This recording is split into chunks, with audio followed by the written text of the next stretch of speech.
Good evening, everybody, and welcome to Monday Night Motorsport at the GSRC. Tonight, as always on a Monday night, we'll start with Super 2 and Super 3, and then we'll be heading over to Bathurst for a 1-hour endurance race in the GT3s. But, like I said, first, Super 2 and Super 3, and we are at Red Bull Ring. Sadly, this is a track we'll never get to see the supercars drive on in real life, not in any sort of competitive scenario, but thanks to the magic of the internet and iRacing, we can bring you that spectacle here tonight from what is one of the most iconic circuits in Europe.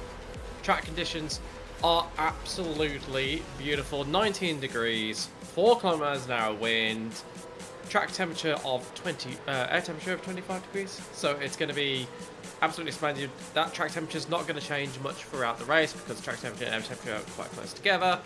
They warm up a little bit. Pardon? Oh, I got it the wrong way around. Air temperature is 19, track temperature is 25. Don't expect that to move too much as we go through. Conditions should be nice and stable for our competitors here tonight.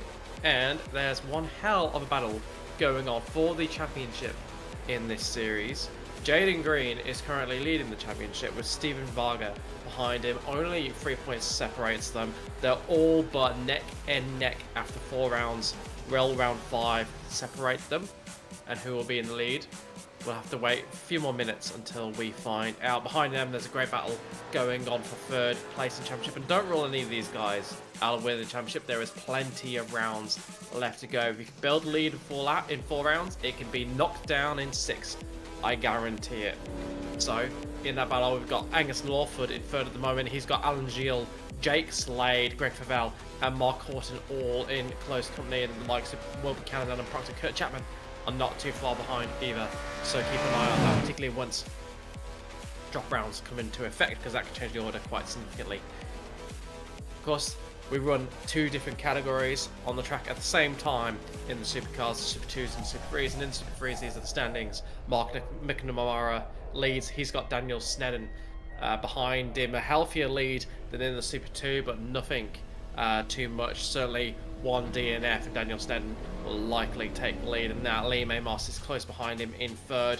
Those 3 look like the guys fighting for the title at the moment. Greg Spencer a little bit detached, but could pull it back, like I said. Still 6 rounds remaining, and it looks like the cars have finished qualifying and we'll get the race underway shortly for you. I'm Liam Banks. Sadly, Zach can't be here tonight, so we've got me instead. Alongside me, as always, providing some continuity this Monday night is Adam Lavis. Adam, what are you looking forward to here? Well, we've got a massive field. It's a relatively short track, so if there is a bingo over that turn 3 hairpin, it's not going to be long before the fast guys start catching guys. So if the head of the snake catches the tail, it's going to make things very interesting. It certainly will, and you said it's a short track. You can see that in the differences in the qualifying times. Less than 200ths of a second between Greg Fell and Jason Spriggs. Spriggs winning that battle and taking pole position. Behind the two of them, you've got Angus Lawford and Jake Slade. Jake Slade, the first meaningful gap from him to Angus Lawford, first gap over a 10th. Then Jaden Green and Stephen Varga make up the third row. Cairns and Horton on the fourth, and Griffiths and Tim Nicola at the back of the top 10.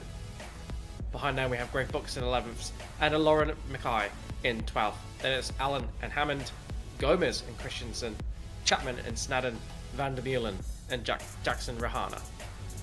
Then in 21st we have Humphreys, 22nd is Baldwin. Then we have Gilles, Stride, Snedden, Schultz. Snedden taking the pole position for the Super 2. McNamara in third for Super 2. Then Davidson, Tim Fuge and Philip Butler. Behind them is Gilbert, Jeffries, Weiser, Lawler, Nominson, Amos, Wellman, Spencer,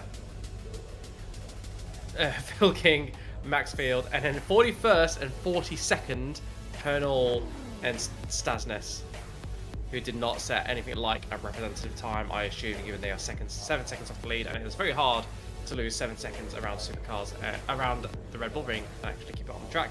Look at how many cars they are. They are going round the final corner. There is that stack of a field, and that's before there's any field spread. So these guys are going to hit slow markers. They're going to get whiplash very early, and that is a really poor start from the fourth position men. And basically the whole of the second row got a really bad start. Jason Spriggs still on the lead. He's got Greg Val in second. Green and Kent leapfrog the second row, so they're in third and fourth, 1, 2 and 3 places. Especially Jake Slade's dropped all the way down from fourth to ninth. It's a horror start for him. He's going to have to recover those places quickly, because if he gets mired in the pack, there's going to be a lot of chaos, as we can already see with cars going 3 wide down the straight. Angus Lawford, he's gone for a spin. I think he put the curse on there, because he didn't get touched. Just wait for his proposed Sanders to got a little bit of contact on the way through. Nobody should be too damaged from that, and he'll be able to continue all the way to the back of the field, and that's cost him 38 spots. Not very often you can say that in any race at all. Chris Stark doing the right thing, viewing from work. That's what we like to hear. That is commitment to your Monday night motorsport. As that's another driver going off. I believe that's Sean Van der Meulen, who's managed to find the gravel on the exit of turn 3. Really easy to do that. It's such a long corner. You can just get caught out getting on the throttle a little bit early, and you don't want to back out because you know how much time you're going to lose. You think, oh, I can just put a wheel on the gravel and just pull you in. This is Mikey Hammond. We know he's a very aggressive racer at the GSRC. Got into a few trials and tribulations last week on the Wednesday night. That is an absolutely beautiful move to get himself into the top 10, and he's up 4 spots and one of the bigger movers, certainly the biggest mover in the top 10 so far. Watching Jaden Green, he's in the podium positions, but will he be after the first corner? Yes, he will. Next, he's going to defend the second one, and there was a lovely long slipstream here for Damien Cairns to try and take advantage of. We saw them both get a very even run out of turn 1. So I think if Cairns wants to, there'll be the opportunity to go for the move. But will he? Or will he just sit behind him and think, you know what? We're pulling away a little bit from Stephen Varga behind us. We've got 1.4 seconds. A couple more laps. That might be 2 or 3. Really good for battle except for Jaden Green making a mistake there. Damien Cairns getting through. And good thing is, like there was a couple of little off tracks. We saw one spin there from one of the boys. But otherwise, the snake is still one continuous snake. So a very good first lap from the boys. Yeah, there is over a second between Greg Favell and Damien Cairns. Damien Cairns on screen with Jaden Green, just taking a firm spot from him and then keeping it clean. Damien Cairns is on the inside for this corner, so you'll have the advantage. Jaden Green's on the outside, doesn't hold it up, got to go for the up and under. It's difficult to do that, but if you can just get a little bit of your car alongside, you will have the advantage going through here. Isn't able to do so, and he'll probably have to wait for the first corner for another real overtaking opportunity. But yeah, other than that gap, only 2 or 3 gaps larger than the second throughout the entirety of this 42 car field, and that's despite there being 2 different splits and we talked about how the cars are going to spread out and how the cars at the front are going to have traffic that they're going to have to get through blue flag traffic before the end of this 25-minute race. Well, the train is already about half a lap. If you look at that radar on the top right of the screen, you'll see what I'm talking about, and this race has barely begun. Watch for that to spread throughout the next 5 or 6 laps, and potentially even become the whole of the circuit after about 15 laps. It's much better because in the middle of a billion car battle, I won't do the maths, you can see the entire length of that straight, and he is third in that as somebody locks up going through the second corner, one of the most difficult corners on this track. You never have as much grip on the exit as you think you're going to have because you press the hill, and as you press the hill, it just sends teams to the car. It's just the asphalt there doesn't have as much grip, and so it's really easy to spin. So we're going to see some cars spin there before the end of this race. And that's contact. That's contact between Brandon Griffiths and Mikey Hammond. Hammond manages to continue, but Griffiths has gone for a spin. And Jake Slade has to take avoidant action, costing himself 4 or 5 positions. But that's much better than the alternative. He's done very well there to avoid those cars. Looked like just getting a little bit overambitious on the inside. I think he thought the move was there, and then it wasn't. But you can see it again to be sure as we watch David Christensen put on an absolutely brilliant move on Daniel Snell and just rubbing. But that's the kind of racing that these cars promote. These cars enjoy it. They're quite stable under contact, minor contact that is, and you can get away with that sort of rubbing. So watch what happened in this collision. Not ideal for Christensen, not much he could do there. And there's not much the car here can do either. He's just been spun. Or he's done the right thing, slammed on his brakes. I think he's just trying to carry in a bit too much speed. It doesn't look like to me like he was like really going for the overtake. More just got caught out by where the car ahead broke, how much speed they took off and couldn't quite we'll get up there. Yeah, certainly ambitious if it was an overtaking attempt, but not convinced it was. Yeah, it was sort of a half look that he locked the rears, which put him in a bad spot. But out of that, Mikey's recovery though, he saved that and managed to only lose 1 spot out of that. So that was a very lucky recovery there from Mikey out of that. It was very lucky. Mikey Hammond, a very, very experienced reel-to-reel racer. He's always in the thick of it. So I'm not surprised he's managed to get through that with a minimal loss, because you just pick up how to handle those sort of situations and limit the damage to yourself. Oh, someone's at a barbecue. More cars locking their front wheels under braking at turn 3. It's interesting because we saw earlier that collision car locking the rear, so you can see the difference between the brake balance that some of the cars have. Some drivers prefer to have more brake balance on the front because they'd rather lock the front, is generally considered safer, and others wanted the extra rotation that having more brake balance towards the back of the car can give you in the corner. So we watch him from the rear of Trent Allen. He's in 9th place. That's Hammond behind him. We're talking about the recovery. That he made, only lost a couple of positions in that melee, and now he's looking to recover that. The problem is what has happened is 8th down to become detached from the top 7. So Greg Brooks is now 3.5 seconds behind Tim Cole, and that is by far the biggest gap in this field of those that have not had a big crash. So if Mikey Hammond wants to get any more than the back end of the top 10, he's going to get past this possibility. Okay, there's only 18 minutes left in this race, so he can't afford to be losing more time. Trent Allen's now 4.5 seconds behind, so the pace just is not there from Trent Allen currently. On screen we've got Jake Slade. He's in 12th spot, started in 4th, so he should have mega pace. He's behind Lorne Mackay. At the moment he's got Kurt Chapman behind him. So let's see what Slade can do in terms of his recovery. So we cut to another incident. This is Sam Stride. That's unlucky. It's another rear lock-up, scores a bit of an incident. So that's car 2-2-3 behind Sam Stride. So that was Troy Davidson. Looked like he almost went to the back of Sam Stride, didn't he? Almost went into the back of him, pulled out trying to avoid him, but there was another car going for the move on his inside. They made contact, they go into Sam Stride. Clumsy, but I'm not sure anyone did a huge amount wrong there. Of course, they all, well, other than the car at the front, they all could have done better, but that's just racing. That's what we're going to see. Those kind of contacts when it's such a large field on such a short track and such a slipstream friendly track. This is a track that really promotes overtaking. It's why it's one of the most popular tracks on the iRacing platform. And it's also a simple track to learn, so you tend to see the pace of the drivers relatively close around here, not just because it's a small lap, but because there's only a few corners for you to learn. So those that have less practice time can get closer to those that have more practice time. Just watch that corner, that second corner off the top of the hill, tie right hand, look at the different lines the drivers take through there, because I guarantee you there will be different lines through there, as some prefer to keep it narrow and get straight really early, and so they can get the power down, others push it all the way out, they're happy with the risk of going up to that curve and it's stabilising the car. Just watch out for that, it's going to be a real differentiator between some of the different driving styles. Because even Carl was at the pace, everyone will be a little bit wide there, just getting one tyre onto the gravel. But these cars are able to handle that.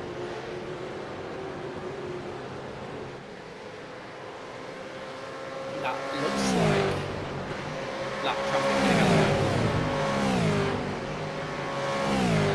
And this is Greg Vival trying to pressure Jason Spriggs. This is for the lead of the race, ladies and gentlemen. 110 versus car 76. Jason Spriggs, the blue car. Greg Vival, the orange. I wonder if Greg Favell will go for a move. I feel like around this track we want to be second on the road on the final lap. Because there's so much slipstream.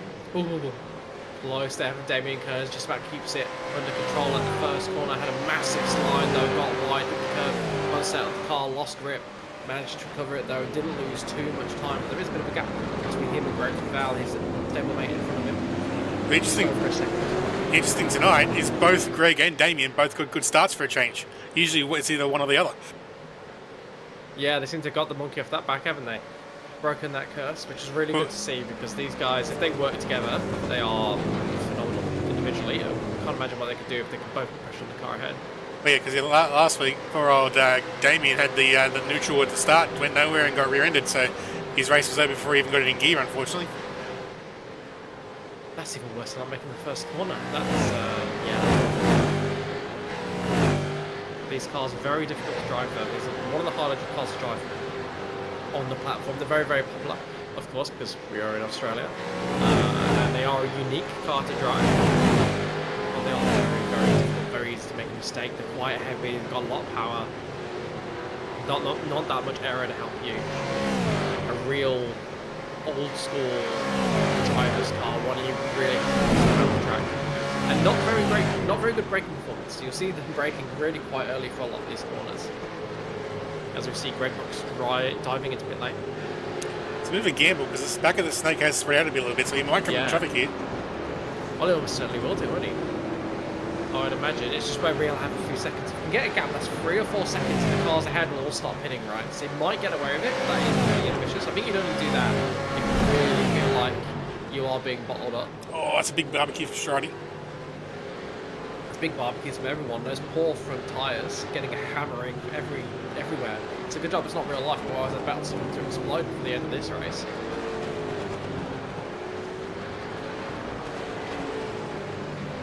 That's Brooks in the background, coming out of the pits, so he's going to come out behind his group here.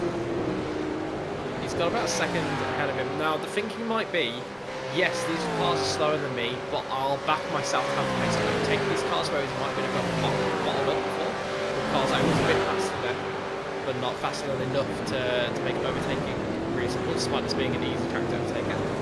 I may very well be wrong, could have been a little bit damaged, or something like that, but yeah, I think it's there. As we cut to Mark Horton, he's in 6th place, Tim Nicole behind him, and then ahead of him is Stephen Varga. Stephen Varga and Tim Nicole, of course, teammates. And one of them dives into the pits, so that's Varga diving into the pits. So I'll promote Horton up to 5th place, Tim Nicole 6th. Mikey Hammond is pitting as well. How far do we think the tanks will last for these cars? What do we think? Should only be another lap or 2 left in them, so they'll probably see a big chunk in next lap, and maybe the rest of them a lap after. Yeah, it's really close to an even split this race, so the tank's taking you almost exactly half distance. We saw Carl hit, what was it, 2 laps ago, so yeah, you're probably right, probably another 2 laps. It's usually somewhere between 15 to 20 minutes is normally the fuel range of these things. Yeah.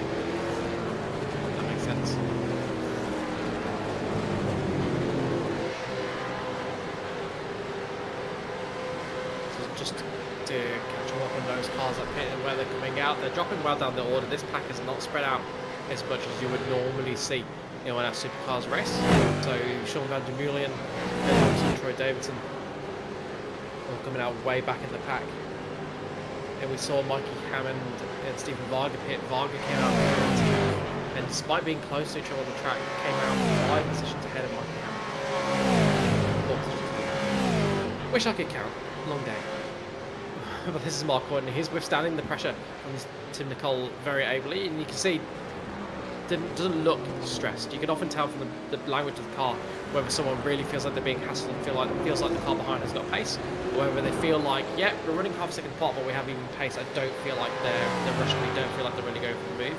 You can tell in the body language of the car how much they're defending, how much they're lighting up the rear tyres on the exit corners, or they're locking their brakes, snatching it a little bit. Does the car look pedaled, or does it look like it's being pushed to the ragged edge? And you'll see the better drivers, the more calm drivers, even when the car behind them is literally pushing them down the straight, they will look calm. Whereas drivers that are less experienced will look a little bit panicky, and you can really tell that in the body language of the car. Jason Spriggs, of course, looks calm as anything, even though he's been absorbing the pressure from Greg Favell for over 14 minutes now. Been doing an absolutely stellar job. I think the key for these two will be in that mid cycle. Oh, he's wide. Ooh, goes wide there. Did it at the right part of the track though. Hard to overtake through here, particularly if you just take the racing line, which is all over that curve, and force them to try and go around the outside. If you leave the gap on the inside, you can get the move done there. Very, very hard, no braking. Kind of need the car ahead to let you do it. Oh, they both pit on the same lap. Both pitting on the same lap. Spriggs and Favell both dive into pit lane. Now, do not be surprised if Favell comes out ahead, because he should have saved a little bit of fuel running in the draft of Spriggs, but it's going to be who can stop on the markers the best, who cannot lose time on pit entry and pit exit. Looks very even on pit entry. Let's wait and see what the pit times are. And of course they qualified at the front, so they'll both have the last pit boxes in the lane, and you'll see Spriggs probably won't be out. Is that Horton missed his box in the background? Oh, Spriggsy gambling on fuel, look out. That's going to make it interesting. Very, very interesting. So that's there. Oh, but Kansas is right in the groove. He is. So Cairns also managing to save a bit of fuel. Hey, no. Or like gambling on. Kansas' stop was 2/10 slower than Greg's, but he's had a much better outlap than these guys. Right, so he's put himself right into it just from sheer pace. Game on, boys, game on. Every spot in this podium is up for grabs, and it's not just these three, because Greg Favell is only 0.8 seconds behind them. You've got Spriggs first, effectively, then Cairns, then Favell, and then Green is in 4th place, and he's a little bit detached actually. So it is just these three. Lauren Mackay is in the lead. Looks impressive, up 11 spots, but he will drop down the order when he does pit. There you go, there's his screenshot with the number 1 next to it. Always a nice thing to see. I should have never seen it myself. Lauren Mackay going to pit this lap, I imagine. One of only 3 or 4 drivers in fact not to have pitted, so I wonder if he has done a little bit of fuel saving, or that is just how far these tanks will go. Mikey Hammond on the defensive there for Trent Allen. Trent Allen only just pitted. Mikey Hammond pitted a couple of laps ago. So this is a position that I believe that has been earned in the pits, and Lauren Mackay does indeed pit on this lap 12. Schultz is still going there. He's saving a lot of fuel. He is still going. No way he'll get to the end, but this is an impressive performance from him nonetheless. It could help because he is fighting in a battle for the Super 3 honours. I think Daniel Snedden was leading. Phil King's now currently... there goes Dan Snedden's back in the league because Phil's pitted. So it's where Schultz comes out respective to the 360 car is what he'll be looking for. And he does have an advantage of about 25 seconds on them. So those of you that know the pit sometimes, do the maths. This is a really good battle. This is Sam Stride, Greg Brooks, and Jake Slade. Greg Brooks at the lead, Jake Slade at the back, and Sam Stride in the middle. Oh, straighty. Oh, he's got all squiggly on the brakes. Looked like the rear's locked. Manages to save it, but that is gifted the position to Jake Slade, who will come through into 12th place. Sam Stride drops to 13th. Well, he's at 11th spot, so he won't mind that overly much. Graham Brooks still the lead of the battle. Did give him a little bit of breathing space, but Jake Slade just absolutely crushed that breathing space and cruised up to the back of him like a magnet. And he's going to get past him here. So Kurt Normanson currently is in 30-second. Oh, they've pushed each other off. They have pushed each other off, and they'll both get a slowdown for that. Oh, Stridey's going back into pits again. Oh, that might have been Stridey's first stop, actually. Yep, idiot. Now we've got to Damien Cairns, tries to defend from his teammate, Greg Favell. Greg Favell going on the attack. Greg Favell fancies this win, says, thank you very much, Damien, but get out of my way. I want to go chase down Jason Spriggs. Damien Cairns defending. What this isn't going to do is help the two of them stick with Jason Spriggs. If they start battling and wave bye-bye to the victory, and Jason Spriggs can start popping the champagne.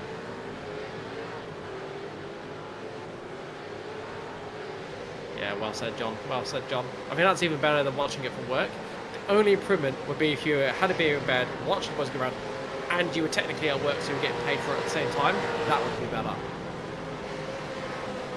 Yes, thank you. Restream Rain Visitor is indeed 29th, up 4 positions from where we started, and 3.5 seconds behind Liam Eels, but 4 seconds ahead of Greg Spencer, so in a race all to himself at the moment. As we're watching Greg Favell, he's going to get past Damien Cairns here. Damien Cairns takes a nice wide line. Greg Favell compromises his entry. Won't carry as much speed through here, but he knows they've both got to break down to the same speed for the final corner anyway. So he should be able to hold on to that. Although the first corner is a brilliant overtaking opportunity because you've got help on the brakes from the uphill. Chances are, surely his teammates are trying to work together to push back up onto Spriggsy. Yeah, there might be. If they're smart, they'll be giving each other the slipstream, right, and then letting the other car just plough ahead with the extra velocity at the end of the straight. But whether or not they're doing that, I'm not sure. But what we can say is that it's the position to where we first want to go. Favell behind Cairns, that's Cairns ahead of Favell. I believe that puff of white smoke did not come from Spriggs. I believe it was car a little bit further ahead. Oh no. And Joe Borland's accidentally thrown the safety car.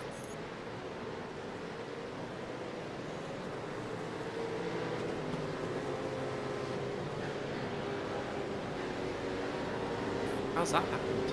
Joe's bumped his hotkey on his steering wheel or his box or something, and he would have things set up on his stream deck to do controls for Saturday night, and he must have had the wrong page up and he's bumped the wrong button. Still better than the FIA. He's apologising to them on the radio now. It looks like these cars are back at racing speed. No. Are they? No. No, you can't cancel an iRacing safety car, unfortunately. So it's going to be so they'll catch a safety car around this lap here, and they'll have to do at least a lap behind it before a full lap behind it before we can actually get it going. There's a chance. We'll have to wait and see. Of that, or we're going to get one lap of all-out racing with all the gaps erased. Let's hope it's the latter. Certainly. If it was the FI note, then we don't want to be getting. No, it'll be getting one lap of racing. No, it'll definitely be finished because you can't. The safety car has to go across the line at least once, and so you just came out of the pits. So I have to go across. Yeah, so we've got 2 laps behind the safety car at least, effectively. That's unfortunate. That is unfortunate. It's spun up to great battle between Spriggs, Favell, and Cairns, and they were just catching the blue flag cars that were getting in the way. But what we can do is have a look at what this means. Yeah, it's a wildlife or something. Maybe there was a grass fire that we didn't see on screen. From the heat of the brakes from somebody locking up. All sorts of reasons. But these are what look to be your final results. Stop all protesters. Yeah, well, this would be the category to protest, not the Formula E like they did. I'm surprised the Holden fans haven't said debris yet. Say that again. I'm surprised the Holden fans in the chat there haven't gone debris. Are there any Holden fans in the chat? Let yourself be known.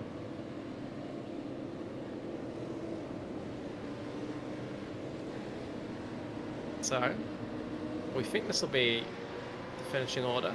For Lucky, we'll get one more lap, but it's looking not likely at all. So it isn't that Joe's pushed the button. He had an automatic program set up for Saturday night, and he didn't disable it. So as soon as the yellow flags. So he had a time period between, I think it was like 20 minutes or 23 minutes for mountain men for a random safety car, and it's done that. That's so easily done. It's only when you're forgetful. I think Simpson's on the money there. We're just adding to the realism with almost random safety cars. Well, actually, they're going to get past the line here for a white flag, so they are going to get a one corner run to the line, but then there's going to be the fact that they're not allowed to pass for control line. So let's see if they all follow the rules. I think they should do the what's the race where they have the? Is it the? Hello there, gentlemen. We've already figured it out, Joe. We know what you've done. Yep. No, sorry guys. Are we still live? Yeah. Still live. Yeah. No. For anybody who's familiar with iRace Control, I've had that going in the background, just to log, because we don't have live RC tonight, people. So it was just a way of keeping a log of anything that had happened to look at later. And from the Mountain Men on Saturday night, we had a timed yellow sequencer that's part of the iRace Control program, and idiot me forgot to turn that off when I launched the program. So apologies to everybody, all the guys. I've already apologised to everybody in the server, and yeah, apparently I've got to wear a dunce's cap for the next week. Well, I'm sure we can get Woodsy to just paint one of those on your roof for you. I need it, I think. Absolutely. I'll get the car painted with crash test dummy for next week. Well, good on you for owning up to your mistake and just coming out front of it, unlike certain international sporting organisations. Yeah, just call me Massey. Right, just call me Massey for the next week. Why not? But no, it was a pity. There's some good battles going on up the front there. I could see it in front of me. Guys were racing hard, but when the yellow comes on, there was a couple of people that weren't complaining too much. I think they were vulnerable, but yeah, it's just one click of a button. I ruined the last couple of laps for everybody. So yeah, all apologies. Well, I think we should go check your flag this time across. Yeah, well, but as with any safety car, there'll be half the people that are well, there'll be like 40% of the people that'll be upset, 40% of the people that are relieved, and then there's 20% like, what's going on? Yeah, absolutely. The guys are pretty understanding. I put it over in the chat straight away. As soon as I'd done it, I realised what was going on, and everyone was pretty cool about it. It probably ruined a great spectacle to the flag at the end, but I was trying to do the right thing and just forgot to turn one little button, switch off, and I sort of turned into a bit of an anticlimax. It was a great race up to that point. I think on the lap one, I think for myself, I had a real good move. I think I passed 5 guys in one turn down at Rorch. Everyone sort of balked up on the inside and covered the corner, and it might have been AMS. And I just managed to go right around the outside. So this is saying 1 degree. That's annoying. Checker flag's out. Oh, the checker flag is out? There it is. Cool. Alright, gentlemen, we'll see who's in the GT3. Is doing the Pro tonight or the AM? Pro split. Pro split. Alright, guys, have a great call with that one. Once again, apologies to the people that are watching at home. But, it's just one of those little errors that we can make at times. Yeah, it happens. It all adds to the realism. These sort of things do happen in real racing every so often, and so they happen in the virtual world as well. And we can bring you the confirmation of the final results. We've known them for a couple of laps now, but here we are Jason Spriggs wins the race. 60 points goes to him. Greg Val in second, and teammate Damien Cairns in third. If that was a deliberate maneuver to start swapping the positions, they'll be Cairns will be disappointed with that. But they take a second and third for Accelerate Sim. Well, it's a podium lockout for Accelerate Sim Racing. Jaden Green finishes fourth, Fargo in fifth, Horton in sixth, Nicole in seventh, Hammond in eighth, Alan in ninth, and ninth for Jake Slade in 10th. Behind them is Greg Brooks, Behind them is Kurt Chapman, Mark Gomez, Joe Baldwin, David Christensen, Humphreys in 16th, then Dane Sladden in 17th, Lorne Mackay in 18th, Alan Gill in 19th, and Sean Van der Bulen in 20th. In the Super 3, Daniel Snedden takes the victory. Aidan Schultz behind him in second, Mark McNamara in third, Tim Fugers in fourth, with Troy Davidson behind him, and then Dale Jeffries in sixth. Seventh is Liam Miles, eighth is Wayne Visser, ninth is Greg Spencer, and at the back of the top 10 is Kurt Normanson. Then in 11th is David Lawler, 12th is Liam Amos, 13th is Todd Maxfield, 14th is Phil King, then it's Greg Wellman, Philip Butler, and Jared Gilbert in 17th, 16 laps down, so he did not take the start. So there you go, that is the Super 2 and Super 3 to start off your Monday night, but that is of course only the entree. We have the main course of 60 minutes of GT3 around Mount Panorama up next. But before then, we'll hopefully get some of the drivers into the commentary box. They're all too busy still playing with the safety car. Yes, and whilst still playing with the safety car. We'll have to wait and see. Oh, we do have a couple waiting for us, so we'll bring them in and get the interview started straight away. First of all, we have Kurt Normanson, who's become a regular in the commentary box after his races, which I very much appreciate. Kurt, how was your race? Yeah, it was pretty good. Felt a lot more confident this week as I got a bit more time to practice for the Rebelry. But yeah, it was a good race. I had a lot of fun, had a lot of good battles with the guys, so can't complain too much. Yeah, good. So you're pretty happy with your performance then? Yeah, definitely. I definitely could have taken care of the tyres a little better, but that's just something I need to practice with. I'll get better as we go through the season, definitely. So locking them up a bit, a few of the corners? Locking them up and spinning it on the exit, but that's just things that I need to practice with. Yes, because I think you weren't the only one, particularly with the locking up, breaking into corners. I think pretty much everyone locked the tyres at some point, so tricky track to get it right up. Yeah, definitely.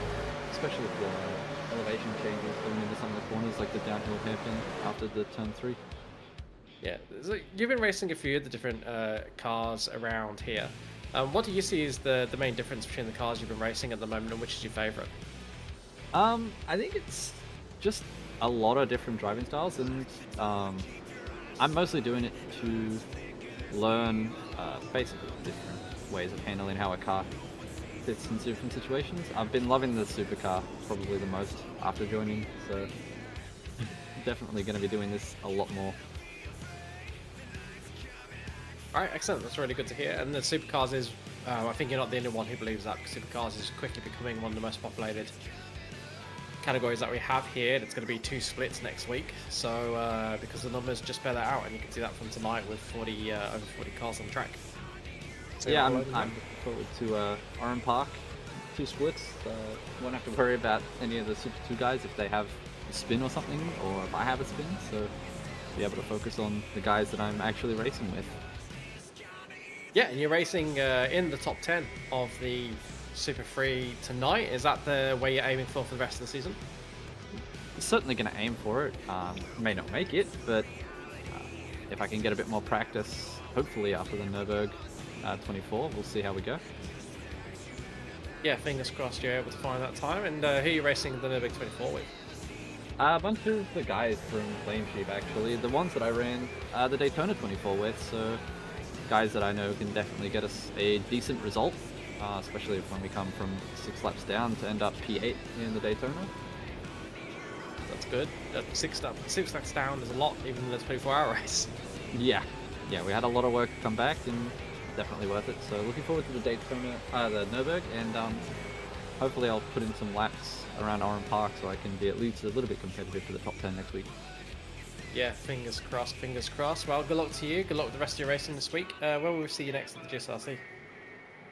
We'll see. I'm probably going to take a little bit less GSRC this week, so I can focus more on the Nürburgring. Might just pop up on Wednesday and Thursday night and see how we go from there. Just the 3 nights this week. Love your commitment. Best of luck with your racing. Thank you. And next we'll have a chat to Aiden Schultz. Aiden, second in the Super 3 class. Did you ever think the win was on the cards, or a second about the maximum you could achieve tonight? Good evening, Lee. How are you, mate? Good evening. Good. How are you? Yeah, good, mate. Good. Yeah. That was fun. Do I think I could have got the win? I don't know.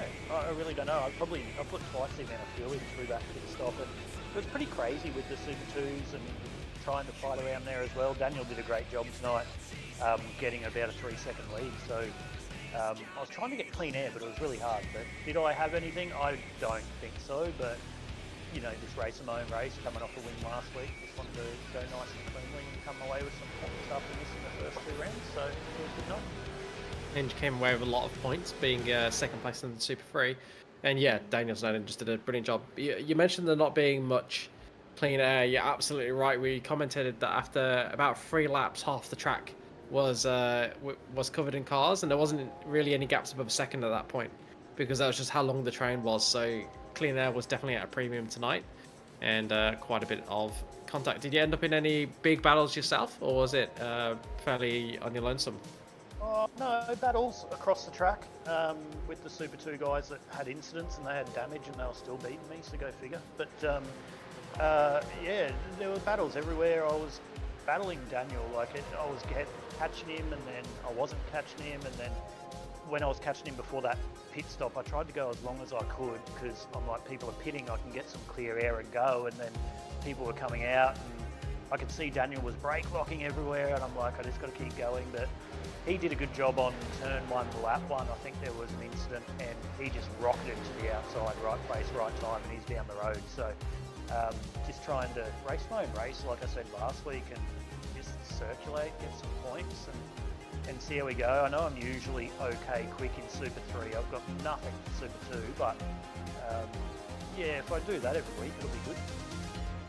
Yeah, certainly. Well, you've had a really accomplished race here today. I think it's fair to say, very sort of professionally done, and just driven your own race up into second and did a good job keeping the cars behind you. Like you said, kept your head when you saw Daniel just abusing the tyres a little bit, and whilst you weren't able to get ahead of him, it seems like you did a good job in the second, and yeah, consistent performances as well, first and second. You couldn't have done much more. Yeah, mate, that's it. It's about fun. Great bunch of guys. Unfortunate that caution there at the end, which is no fault of anyone. But I'm glad we didn't go green again, because there could have been some people trying to make some freebies there, and it could have created and wrecked some races. But I'm actually more devastated. I was talking to Daniel. He had to pit me in the last minute of qualifying for pole. I wanted that point, and he pit me. So anyway, we'll see how we go. We'll see how we go around Oran Park. It'll be interesting.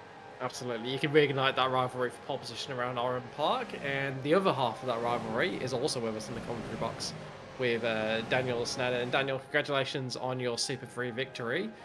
3 seconds clear at the end of anybody else in your split. Got a few of the Super 2 guys. Doesn't come much better than that. Just trying to stay consistent, mate. You know, it is a bit of a competition there between me and Aiden, and also McNamara there as well. I've been watching their times and just trying to one up. Wasn't going to go back out for that quali lap at the end there, but didn't even realise it was the end, and ended up just pipping him. So we had a bit of a laugh at that, about that at the end of the race. Yeah, do you think anything would have changed had it stayed green to the end? Anything happens, doesn't it? Especially on a rolling start, people slide out, make mistakes in other ways. Contact when they don't realise people are going to go, and everyone just makes a dive, really, because it's that last chance to try and make some points. So yeah, I think it probably would have been a bit of mayhem, and it was probably the right call to pull it up at the end, I'd say. Yeah, I think that was absolutely the right call. Once the initial mistake was made with the safety car to not go green for the last couple of corners, definitely the right call, because it wouldn't have been fair. I think it's fair to sort of say, you know, things happen. Sometimes races are early. I mean, we've seen in as high profile as F1 that sometimes check the flag can get thrown out a lap early. So, but having that chaos of just everyone close together, and you know, if someone makes a mistake towards the front, the chaos behind. Yeah.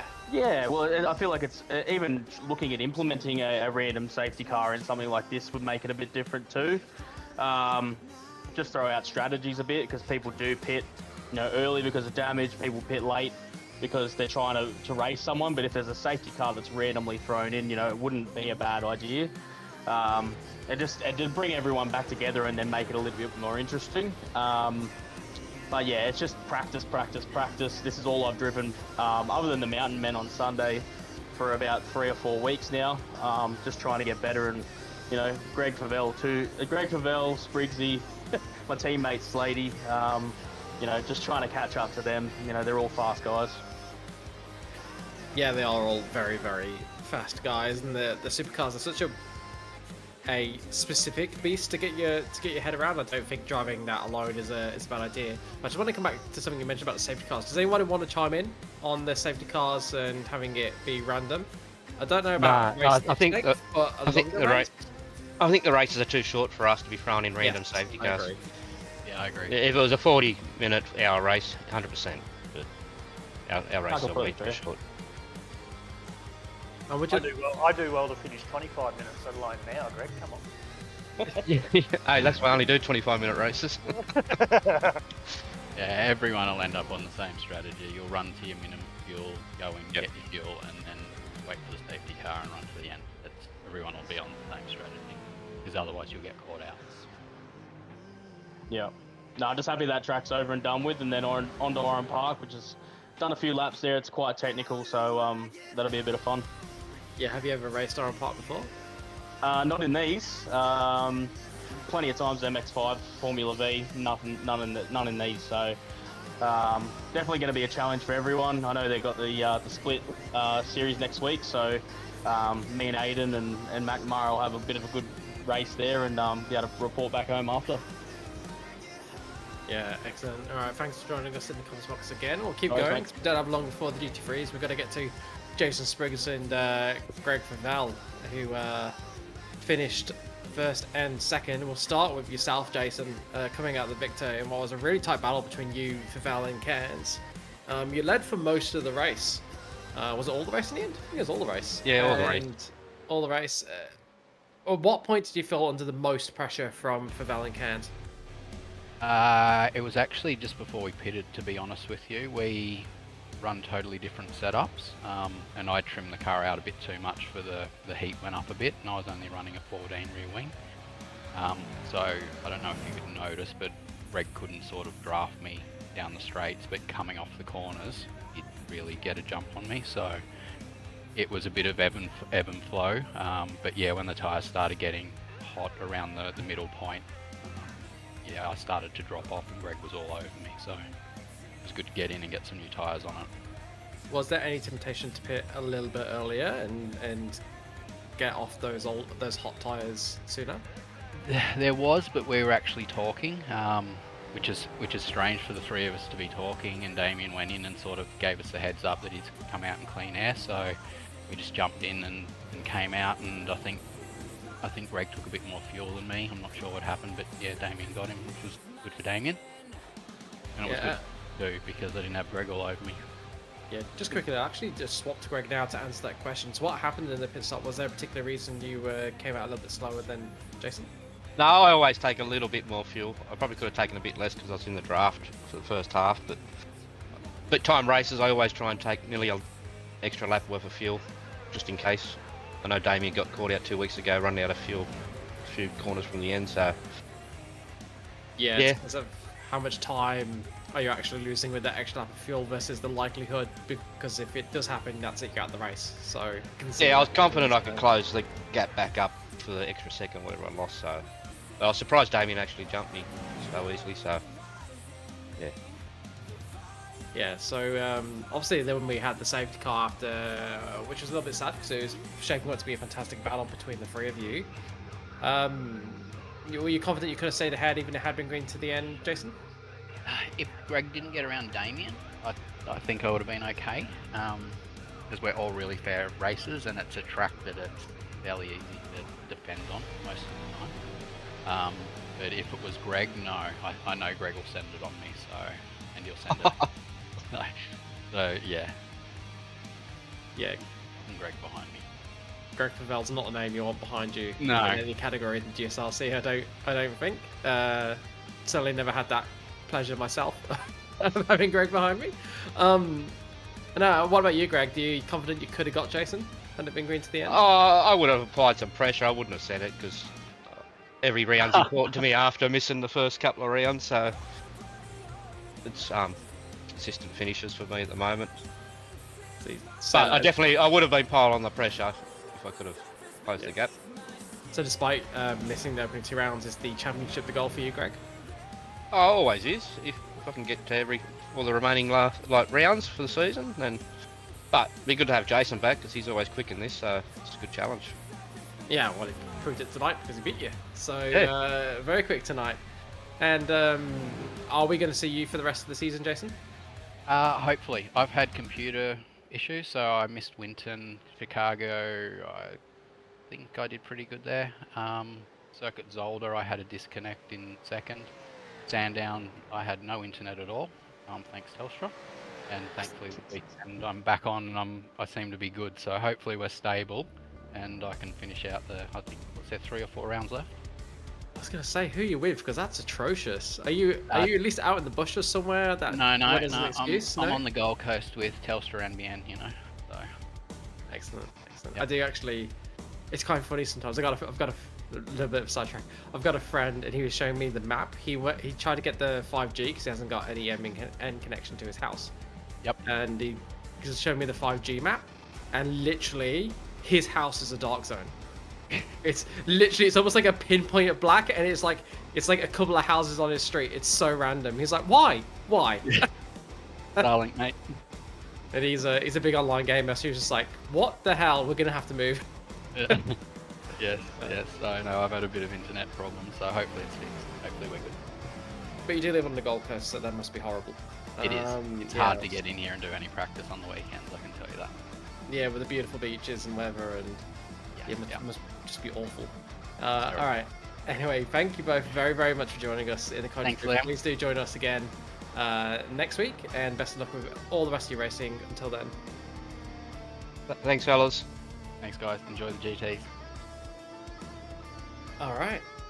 And it is GT3s that we have coming up for you an hour around Bathurst, and there may be some weather playing a part. We'll have to wait and see, but it is an hour. The cars are rain enabled, and it is Mount Panorama, so that should be absolutely spectacular. Of course, we can only bring you vision from that race because of the kind support of all the sponsors that we have here at the GSRC, and those are going across the bottom of your screen right now. We start with Sprayton non-alcoholic cider.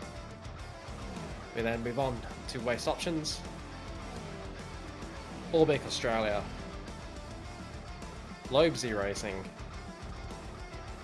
M-Wave Australia, and there is an affiliate link in the Discord if anyone wants to buy anything from there, Flash Graphics. And those are the sponsors for 2024 Season B. If you'd like to become a sponsor, please do get in contact with anybody in the committee or just post in the general chat in the Discord and someone will pick you up, because we're always looking for more sponsors. A bunch of series do not have a title sponsor currently, so we are after title sponsors for those. So if you do that, you get your brand out there and you get to support the clubs. Please do consider that if you're in a position to do so. Otherwise, thank you very, very much for driving with us. Thank you very much for watching the first race of Monday night. We'll be back with you soon for the GT3s from Panorama.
Welcome back, everyone. We are returned for the GT3s at Bathurst.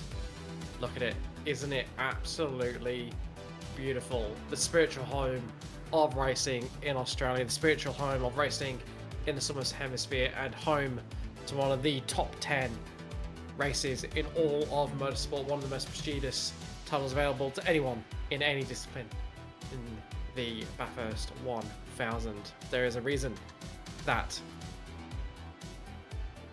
Zach Brown is often seen at the Bathurst 1000, even sometimes when it is a F1 weekend, and that is because of the weight that that race holds. It's currently still qualifying. They've got a few minutes left, and it is wet. It is not raining, but it is wet. The rain occurred before qualifying / at the start of qualifying. It has since stopped, but it is still very, very, very treacherous out there. It is not dry, I am telling you.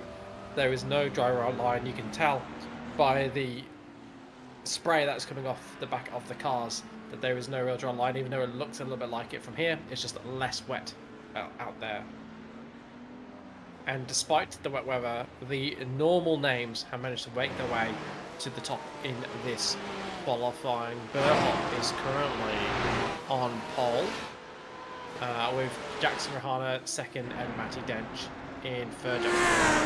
Relatively new to the GSRC, from my understanding, but he's towards top of everything that he races in. Matty Dench, of course, many times GT3 winner. I would tell you how many times, but I don't know if I have enough fingers at this point. And he's just taking the pole back by 3/10 of a second.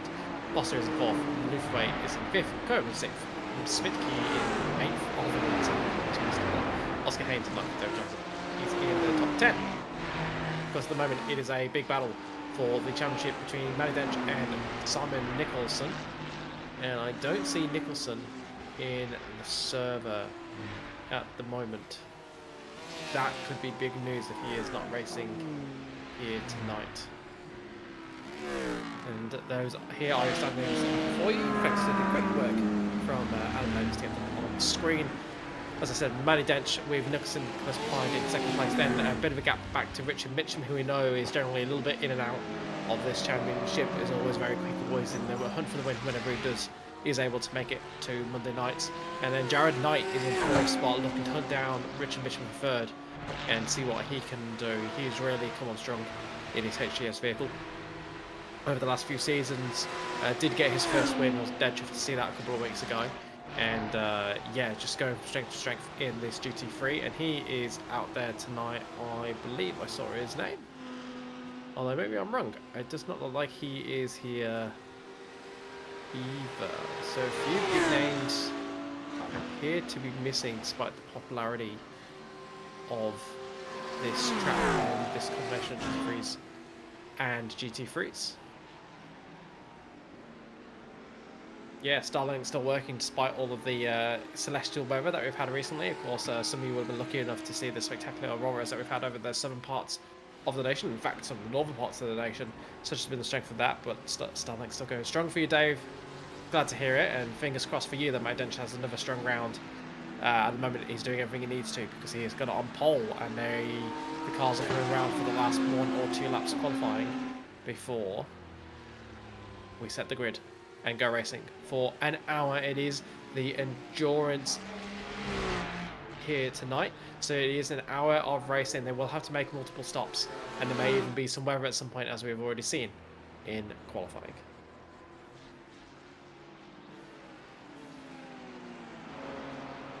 Adam, if you're driving in the wet, how are you adjusting your driving to compensate for those conditions? So it's tricky because it's you got. It depends on how wet the track is. If it's just damp, you can still run the regular racing line. You just got to look out for puddles. But if it's proper wet, you need to start looking for alternate lines and alternate areas for grip. So as you can see, the dry line is sort of starting to come, but with the amount of spray, there's no way you'd be going to dry tyres yet. Yeah, and the reason you're looking to get off the racing line is because of how the rubber from the tyres interacts with the tarmac. So my understanding is that the tarmac's got all these little crevices in it. And the racing line, basically those crevices all start to get filled in by rubber. And so you've got less of these little holes, you've got more of your tyre in contact with the road, because there's more road in contact with. So you get more grip, and that's effectively how that works, is my understanding. Forgive me if that's a little bit misplaced. But then when it's wet, because you have less of those grooves for the water to go in, because they've all been filled with rubber, then it gets slicker and you get more of a layer of water on top of that line before anywhere else on the track. So then it's actually a hindrance in the wet. So in the wet, you want to get to nice, pristine tarmac that doesn't have that rubber on it. It has lots of those crevices for the water to get into. So you're having to displace less water, more of your tyre can be in contact with the road, and you can get more grip. That's my understanding. I read it. Hopefully I got that right for you. Anyway, yes, Johnson was very, very right. Wet Bathurst is incredibly tricky. Bathurst is one of the most difficult tracks that we have on the service to begin with. The GT3 cars, yes, you do have power steer. Yes, you have anti-lock brakes. Yes, you have traction control. They are still quite difficult cars to get around. They've got a bit of downforce. They've got quite a bit of pace.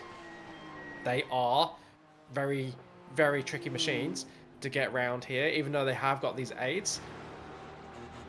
There is no guarantee. That does not, it makes them easier, does not make them easy to drive. Do not make the mistake of thinking they're easy to drive because they have aids. They certainly are not. And Bathurst is tricky regardless of what car you're in. And the more pace you have, the trickier it gets. And these cars are plenty fast. This qualifying session, I would have a relatively dry practice. I think Quali, the rain was either just before or just at the start of Quali, and then it's dried up. So it's been drying over the whole course of Quali, so it would have been getting faster and faster over Quali. But if the prediction was right, there was no rain between the Quali and race, which is a 6-hour gap in sim. So it's a 9 a.m. Quali, and then I think it's a 2 or 3 p.m. race start. So the track should be dry for the start of the race, but there is a chance of rain halfway through. So we will bring up the little iRacing weathery gooby whacker once the session changes over to the race mode. Yes, so that's something that all of these drivers are going to have to take into account with their strategy, because you do not want to have to pit for fuel just before the rain comes down. If the rain does come down, these drivers have to decide, when do I pit for wet tyres? Is it going to keep raining, or can I keep going and get through this wet patch and do one less pit stop than those that pit for wet tyres? There's a lot of jeopardy.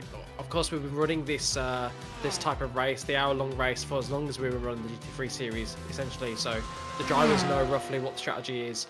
Often drivers will just go to the end of their pit strategy. Of course, Adam Chiplin just about keeps it going straight down the mountain straight. I got that right, didn't I? They're gonna... some drivers, they know what you're doing, right? So they go to the end of the fuel, they go to the end of the fuel, they go to the end of the race, right? You might vary it a little bit, but in general, there's not too much reason to vary it by a whole heap unless you think you can get home in one less stop. So interestingly, as soon as there's rain, that completely changes. So interestingly, they're going to have to gamble because the forecast is saying 0, 90% chance of rain. But as you can see on the radar, on that last frame, rain pops up coming from the southwest. So there is rain coming, and it might be patchy. So we might be in for a sketchy track rather than actually a wet track. So this could be interesting. Yeah, it could be interesting. Of course, for those who are not familiar with it, you're probably familiar with it by now. The forecast isn't 100% accurate. It is a forecast. It is not, this is a game telling you what's going to happen. Simulated to be a forecast, so it can be wrong. These are conditions, however, for the start of the race. This is not wrong. This is measured. Track temperature 23 degrees, air temperature 19 degrees, 69% humidity, 23 kilometers an hour wind. It's quite a bit of wind, so that's something to watch out for the drivers, particularly if that changes direction at any point. Could change your braking point or make the cars a little bit unstable if you get a crosswind through some of these corners. And this is your starting grid to confirm. Matty Dench has got pole position. Jackson Rehana starts alongside him. Behind them is Adam Burhop and Oscar Haynes, who made a late jump into 4th spot. Colby Coham is in 5th, with Thomas Foster in 6th. There's Aidan Lufway in 7th, Dave Oliver in 8th, Matt Smitke in 9th, and Stuart Ellis in 10th. In 11th, we have Rogers, and he's got Jackson alongside him. Then it's Collins and Snedden, Allen and Chiplin, Harry Anastakis and Jeff Adams, then Dial and Court. 21st spot, we have David Johnson. Alongside him is Samuel. 23rd is Fever, 24th Bradbury. Then we have King and McDonald in 5th, 25th, and 26th. Hammond and Cooper, Nick Wood and Edwards. Then in 31st is Fitz. He's got Yarwood alongside him. There's Christensen and Piper, Khan and Wooden, Banks and Malcolm, Humphreys and Arnold. Then is Cousins and Wood and Richard Mitchum did get into the server in the end. Excellent to see you, Richard. Cousins and Bernays in 43rd and 44th. Then it's Brooks and Riddell, Baz and Hazard, Zuno and Heaney in 50th position. And that's a half ton. So everyone from 43 back couldn't get a lap time in the wet. And there's some fast names there. I'm looking in particular at Richard Mitchum as someone that's going to be coming through this pack. So we've got a lot to look forward to, not just at the front, but at the back of this field as well, as some big names make their way through.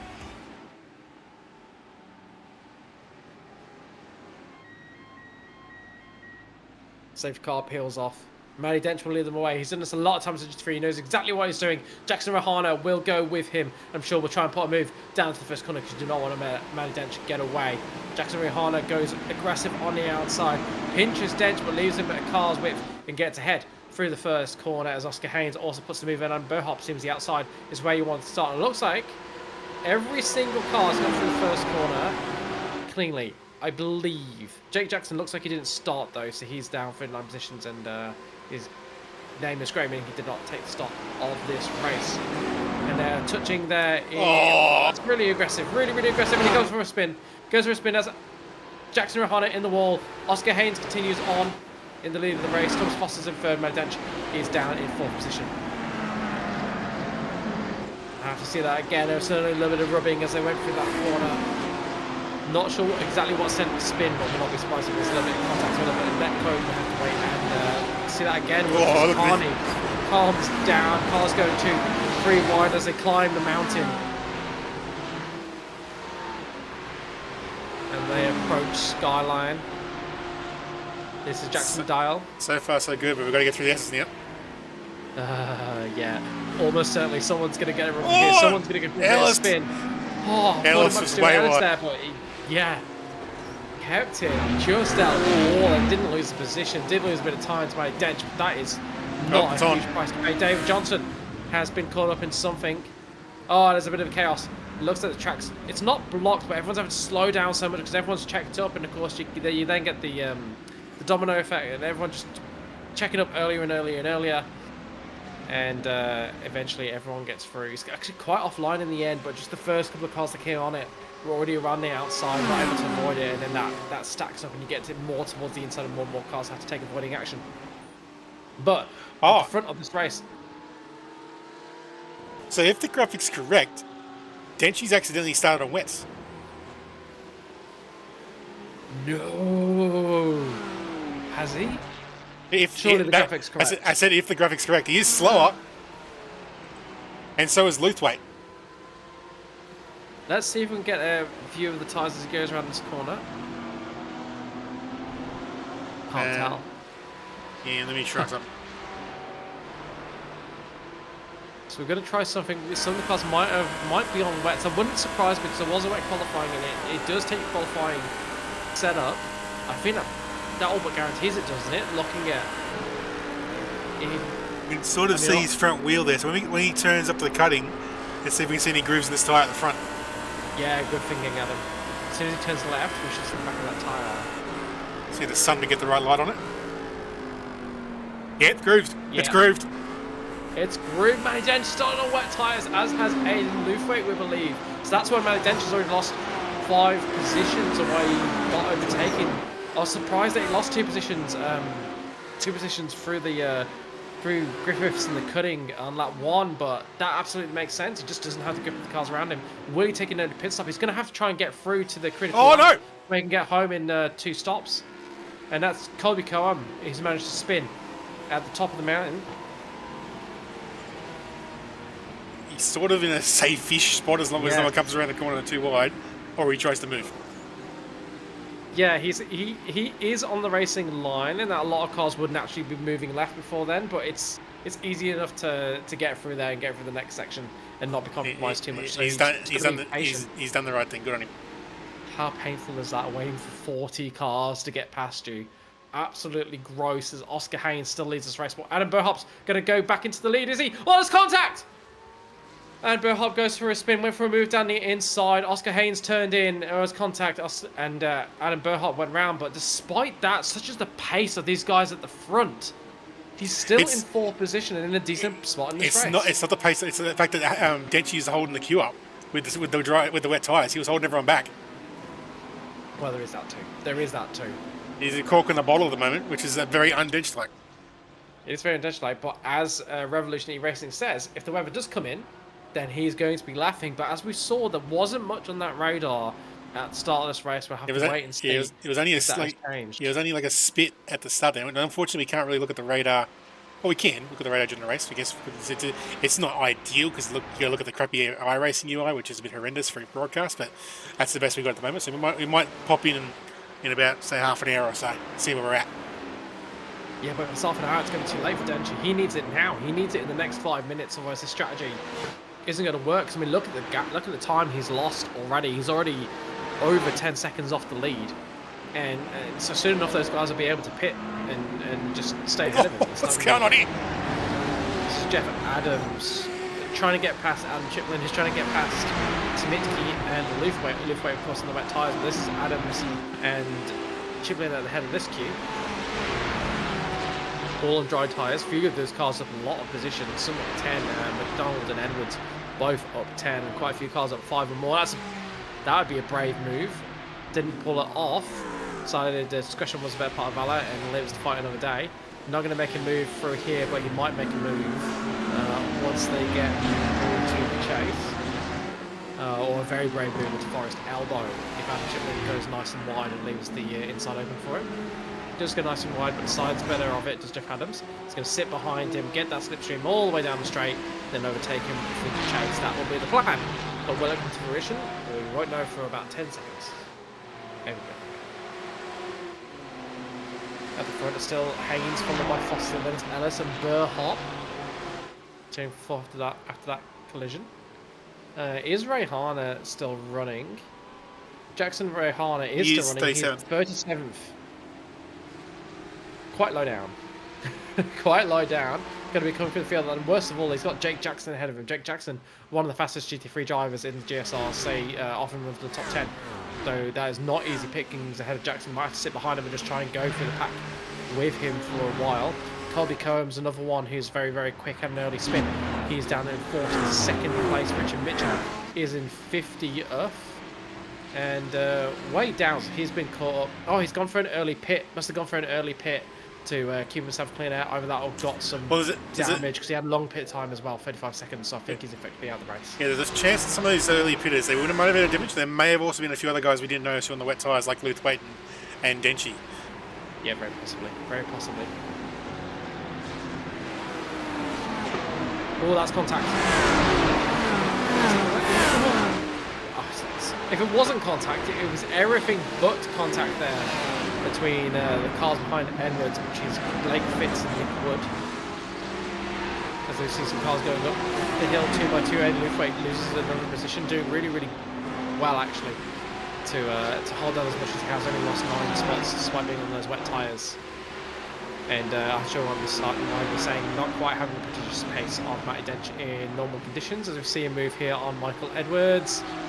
Brave, both sensible though, and no contact made, and they continue to do battle down the hill. Ada Luthwaite falling down the pack now. I think that's him cutting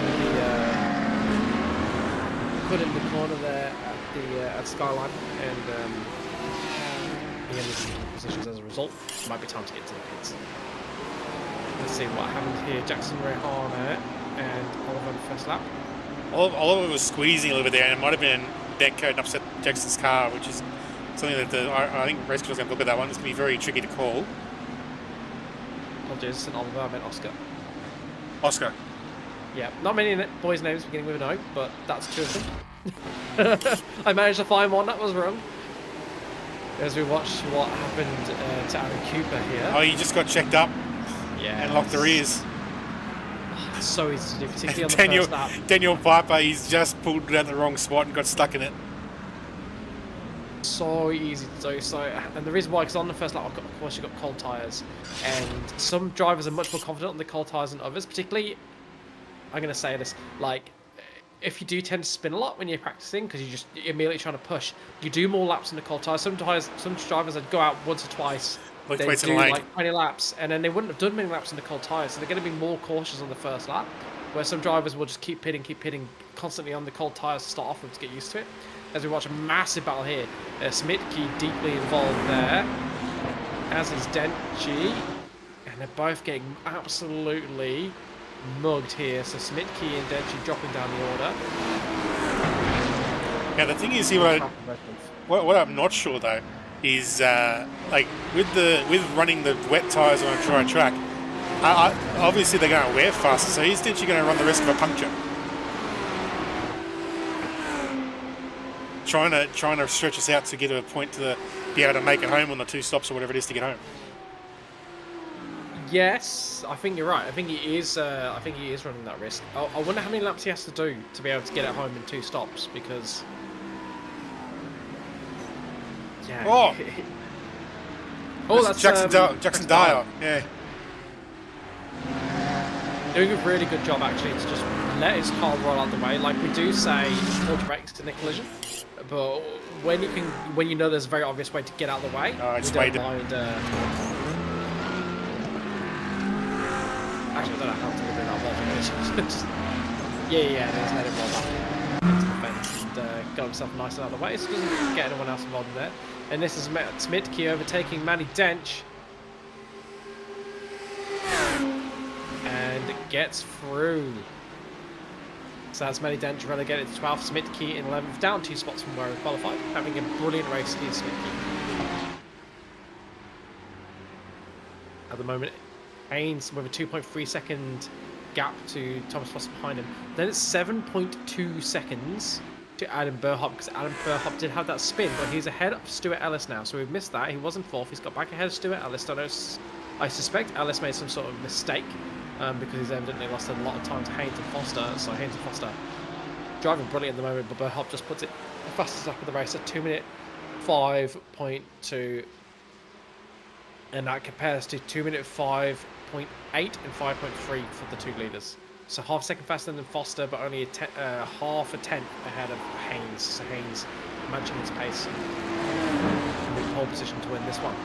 Hammond going around the outside there, gets the move done, and there's clearly ahead before the cutting. So that'll be job done for Hammond. He's up 13 spots, started in 27th, currently in 14th, and next on his hit list is Matty Dench. And Matty Dench, who's driving increasingly slower by the looks of it, seems to be struggling more and more compared to the cars behind, and the cars behind are slower and slower as he falls off the back of the front. As we're going to watch what happens to Joshua Zuno. Yep. That's the mountain collision. That's what that is. And then pulls over with damage and is effectively out of the race.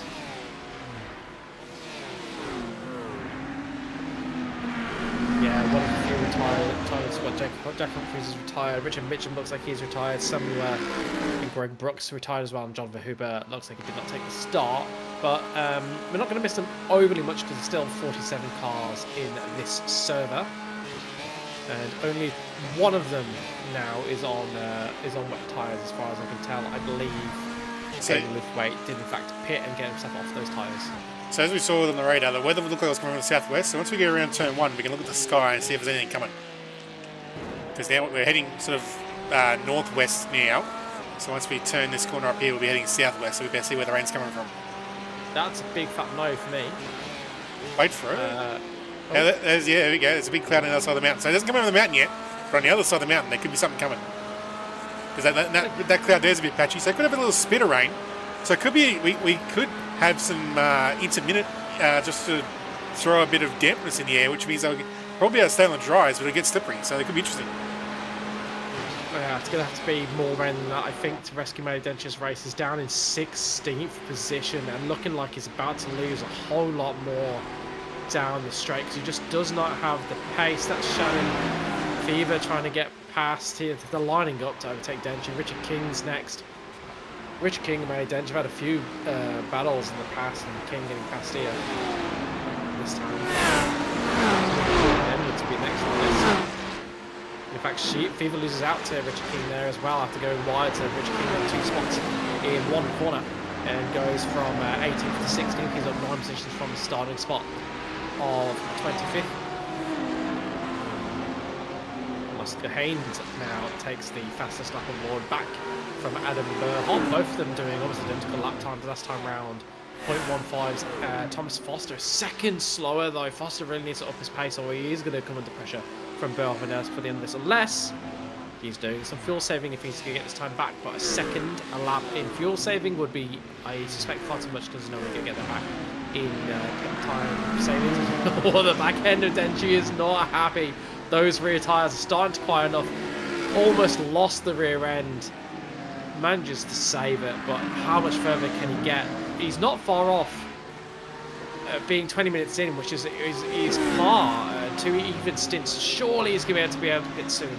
Surely he's going to pit and get some dry tyres. I think the range from the top of the I think it's around 35 minutes, 35 plus minutes. So I think he's probably trying to stretch it to 20 minutes to make sure he's got enough to get home. Would be my guess. Unless he wanted to come in now, he's boxed out. Yeah, I wonder how many of the cars are aware that he's on wet tyres. Or Jordan Malcolm isn't letting him in lane.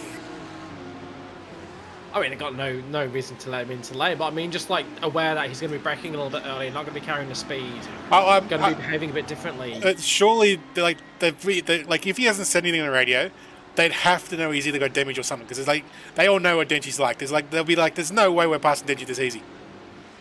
Yeah.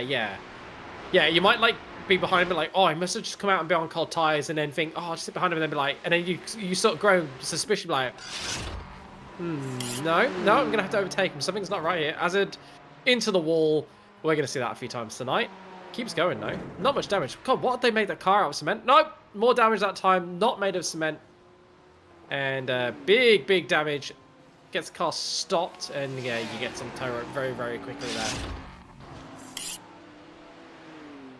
And now we're going to see Fred Khan. Also, yep. Who's that? That looked like that looked like that was a bit of target fixation there. It looked like he, because he's got quite a bit. Oh, not a heap of time. It was moving, but could have stayed to the inside. Just didn't. Let's see how much time has he got there. Oh, the smoke would have thrown him off. He would have. If he stayed the line, he would have been right. He's just made that last minute decision and it's ruined him. Yeah, he saw the car was still moving a little bit in that direction, and it's thrown him, and he decided to try and cut back, and then the car stopped completely dead. Yeah, that's a bit unlucky. Bit unlucky there for Khan. Oh, I say a bit unlucky. Absolutely not his fault. Can't do anything about a car crashing ahead of you. Like we said, yeah. Hard luck for Khan. He's on the tow rope and in the box and has been for a little while. Suspect he might be out of this race. We might only have 40 runners by the end of this. Crazy numbers. Ashley Collins. What numbers have we got in the amateur? Have we got 50 in there? Because that'd be amazing. Ashley Collins is in 7th position. He's got Jack Rogers right behind him. Jack Rogers. A car we saw last Wednesday, I believe it was, making a lot of position in 2 different categories. So certainly, there's a decent driver in that car behind Ashley Collins. I think it's 37 in the AM split. 37 to make what, like almost 90 cars all up. Was a decision made of whether we'll be going to 3 splits? The consensus was about a 2-to-1 vote. But the guys wanted to stick with the 2 splits. All right. And the broadcasters' computers everywhere cried in horror, but such is their lot in life.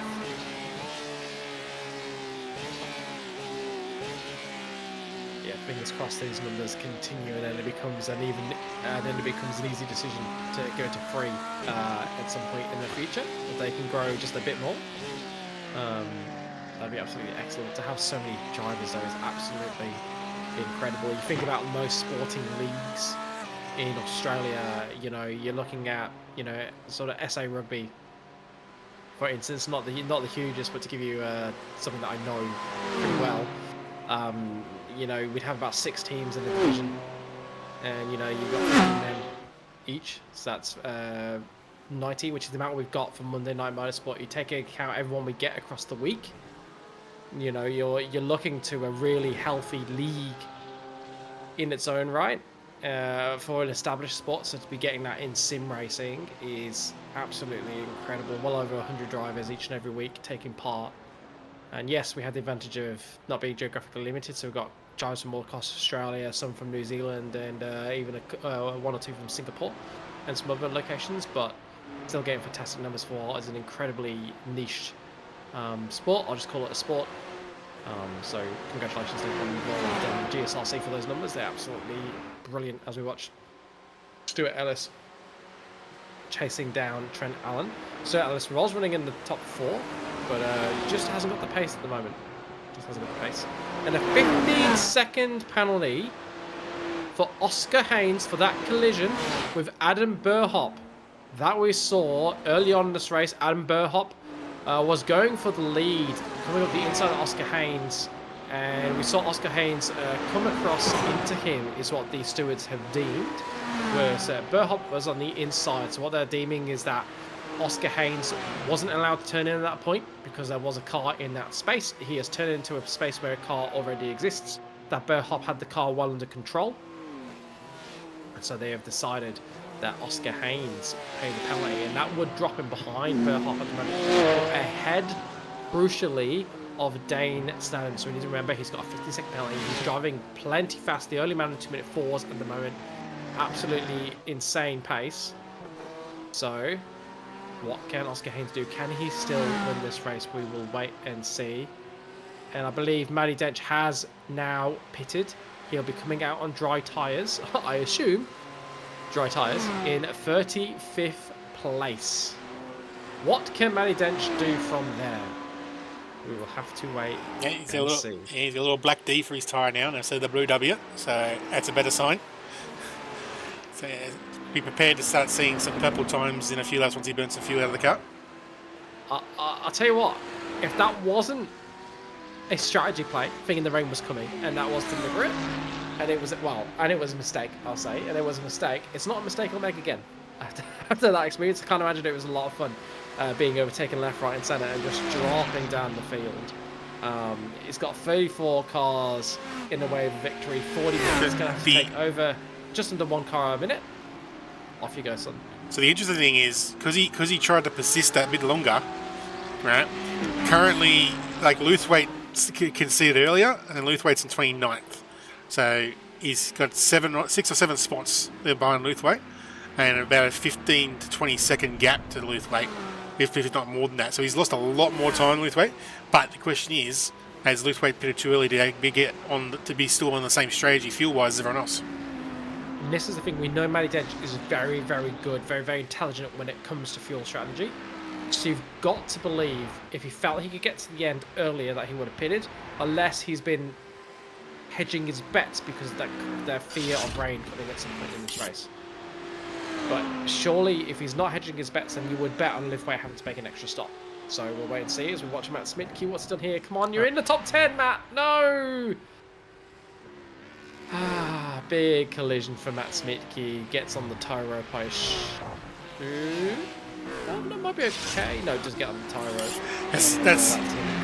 Yeah, I'm really hoping they do a slight update to Bathurst, because that curb, where Matt hit the curb there, like realistically you should be able to hit the curb there, but for some reason the physics acts like that's the start of the curb and acts like a ramp and throws your car. Yeah, it's like 2 meters into the curb and it just acts like it's like the start of the curb and just launches you. So it's very unfortunate, and it's annoying when you're doing sort of what would be a traditional normal line and you just get freaking shot out of a cannon. Yeah, it is. I just want to call out some racing we've seen between these two whilst we've been talking. So this is Christensen and Blake Fitz. Blake Fitz tried to hang it on around the outside on the final corner. Went off onto the gravel, managed to get the car back and dropped a little bit of time to Christensen. Looked like there was a solid gap, but was immediately caught back up. So I suspect Fitz might be the faster driver, but Christensen doing a fantastic job defending, not letting Fitz through, and it's going to make him work for this overtake. Fitz dives to the inside. Nope, comes back out of it and just takes the corner right behind Christensen. It's good to see Jordan Malcolm going to get collected. Yes, he is. It's 219 boys into each other. Yeah, that's unlucky. That is very unlucky. Was it Jake Jackson? Shannon. No, Jake would have been further down, yeah. It was Shannon for you. And I could see the tyre smoke, so I believe he did have his, yeah, you can see he's got his brakes on by the amount of retardation that's there. With the GT3s, the tyres generally won't lock because they do have an anti-lock in it. They can keep rolling even though you've got the brakes slammed on. I think that's what we've seen there just by, because it was slowing down a lot. So I suspect that's not happening if he hasn't got his foot on the brakes. It's been a bit of unfortunate time for the 1-9 boys here. What's going on here? Oh, Jake's just given up. Oh no. He's okay. He had some sort of a moment there. I wonder if he was trying to figure out some of the strategy. I think he might have some issues with the heads because he does end up like pulling up and towing not long after that. So yeah, could have been. Could have lost tracking. And for those of you that haven't been in VR, if you race in VR and you lose tracking, the screen goes grey and you can't see anything, which is really, really dangerous because you're kind of just hoping that you can pull off somewhere and not get in anybody's way.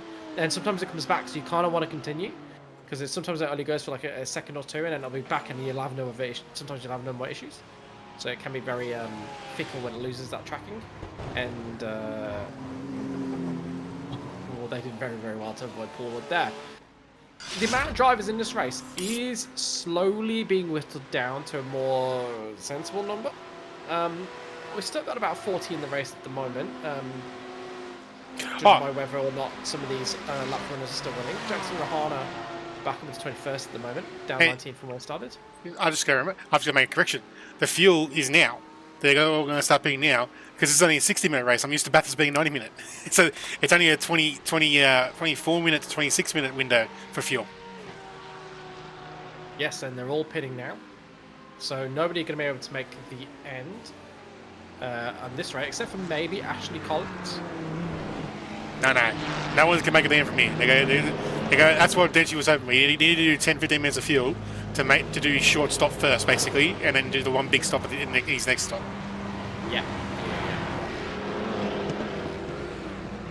Yeah, well, you need... So you got about 50 minutes in it, so you need to do at least 10 minutes. But he did well more than 10 minutes in the end, didn't he? He did. He did about 15, 20. It's very comfortable. Maybe just giving himself a bit of a window so it wasn't absolutely... you know, so that his fuel strategy wasn't completely dictated already if he pitted at the very first opportunity. Does give some hope to the likes of Ada Lufway that it might just get it home. But I think that would be quite impressive from where he is. Yeah, those that haven't pitted, Ashley Collins, Stephen Banks, and Daniel Piper. Ashley Collins currently running in the lead, although Oscar Haynes is the... Well, he's not the real leader. The real leader is currently Thomas Foster, because Oscar Haynes has got a 15-second penalty, and he is only 7 seconds ahead of Thomas Foster and 10 ahead of Adam Berhart. Unlike in, correct me if I'm wrong, unlike in real world racing, that time won't be added at his pit stop, and wasn't added at his pit stop. It will be added at the end of the race, so we'll have to keep that in mind when we're looking at the final classification, that there will be a phantom battle going on if Oscar Haynes is still in the lead by a healthy margin. Chris McDonald looks like he's just pulled over and trying to get back on the track. So gets it wrong. Let's see what exactly what happened.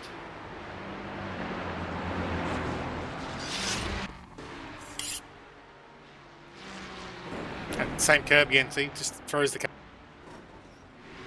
Yeah, and then gives them all a healthy whack. I think he's got away relatively okay with that. Yeah, considering the size of the hit, he's got away okay. That's the advantage of not having the engine in the front. Steering's still straight. Yeah. Yeah, well, there's no damage to the bumper or anything, so...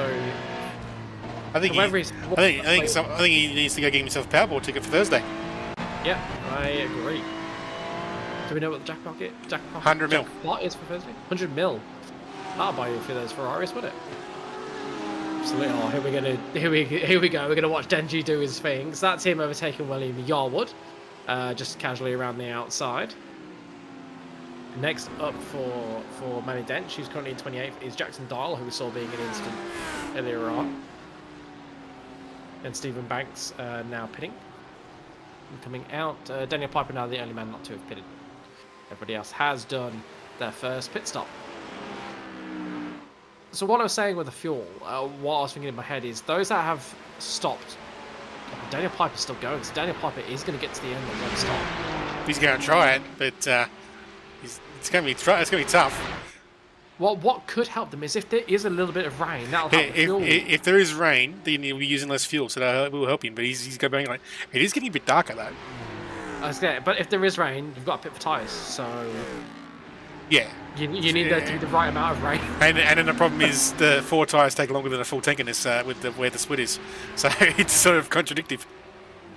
Yeah, absolutely. It's a lovely livery on Piper's car with the sort of cell shading, sort of. It's like a blueprinty type looking style. Bit of blinking for Piper there. Hopefully nobody else has seen that and it's just us. But I suspect it is everybody. Does make it hard to race him. Do watch Rory Bradbury also in a beautiful livery. Pulls out to the inside early, makes his intentions known, and gets past Piper on the inside. That's how you make a move. It's the Pacific Esports boys have bought spec maps into their liveries and got a nice shade of coppery gold there now to just bling the car up a bit. Yeah, that's beautiful. Appreciate that. And we're just here from Revolution E-Racing that they predict rain in 15 minutes time. 45 minutes in, so anybody that pitted are around 20 minutes in, you might be on the winning strategy at the moment. And here is the... So, yeah, that precipitation number is saying 0% chance of rain, but that radar... Radar is saying otherwise. It's saying a little bit otherwise. So, keep an eye out for that. There's definitely some jeopardy in the air. It's still not within the zoom limit of the map yet, so it's still a little ways off. But there is some spottiness coming, so this could get a little bit slippery. Yeah, it could get a little bit slippery.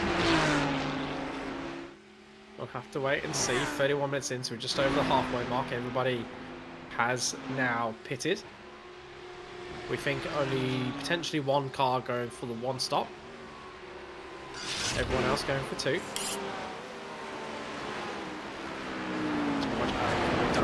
Inside and getting it all wrong. He's just drifted wide into the 24, the 022.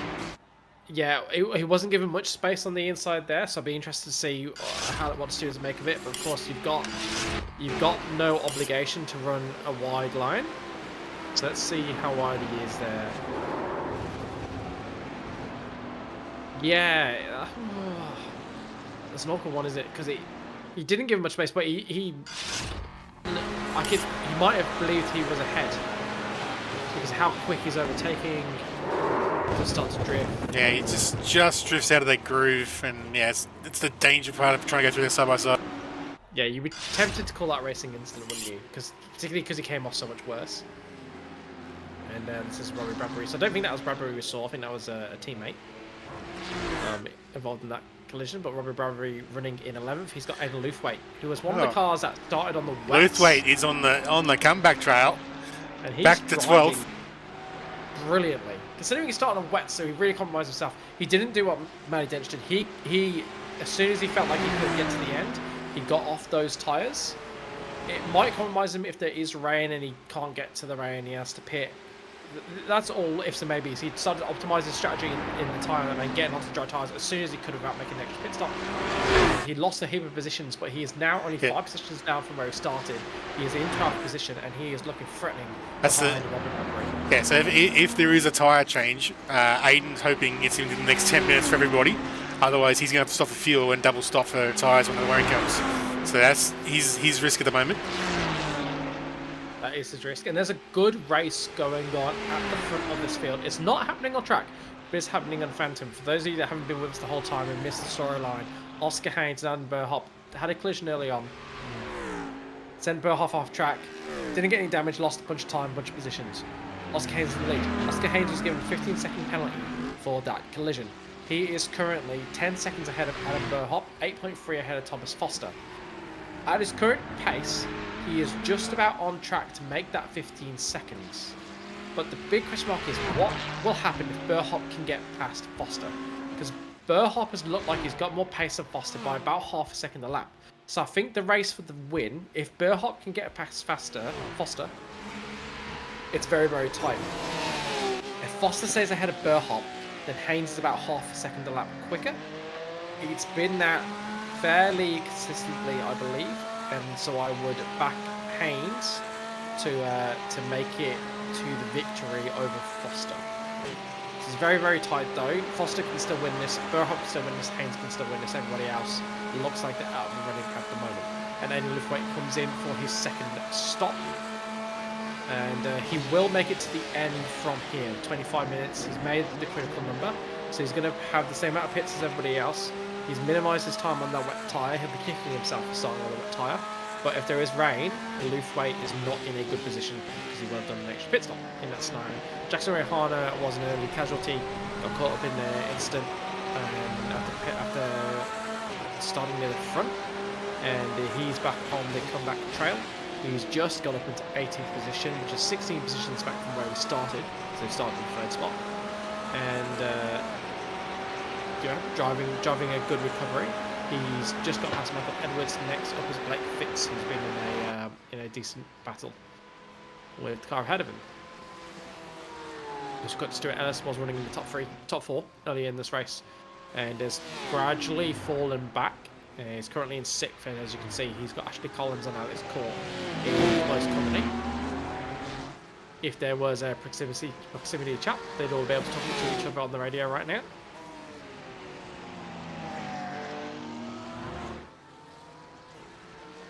Did well through Forest Amber there, got a nice run down the straight.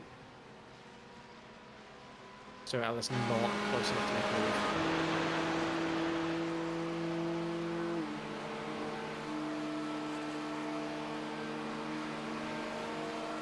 Oh. He was right on that bumper there. That was very close. Yeah, I thought he was going to make me eat my words there.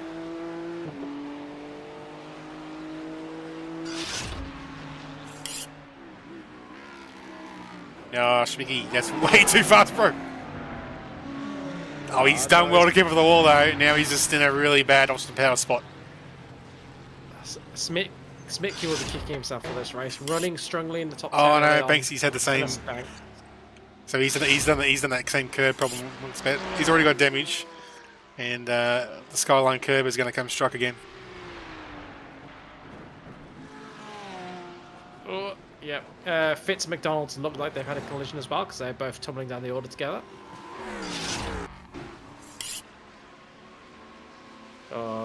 Here we go. Fitz and McDonald. McDonald moving over in the straight, looks like. And contact. Oh, moving Jackson. over as they approach the kink. That's...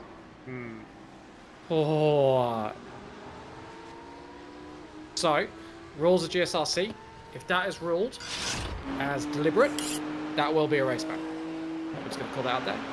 If you get onto the telemetry and they show that he's on the brakes and doesn't have much control of the vehicle, then that is what you can do. But I'm going to refrain from judging about what it looked like. But if it was what it looked like, then the GSRC will clamp down hard on that because that is not gentlemanly conduct, and it is in our rules of racing that anything that looks like a retaliatory hit is going to be dealt with as harshly as possible. Do not like to see that.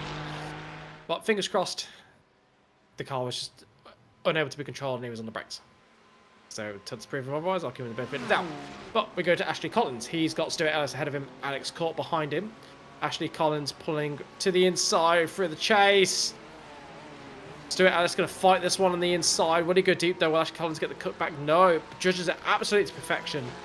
And actually pulls some time in Ashley Collins for that. Absolutely beautiful. Of course, Ashley Collins had what should have been the better line, starting out wider, but yeah, just absolutely brilliant defensive driving now for Stuart Ellis, keeping Ashley Collins and Alex Court behind him for yet another lap.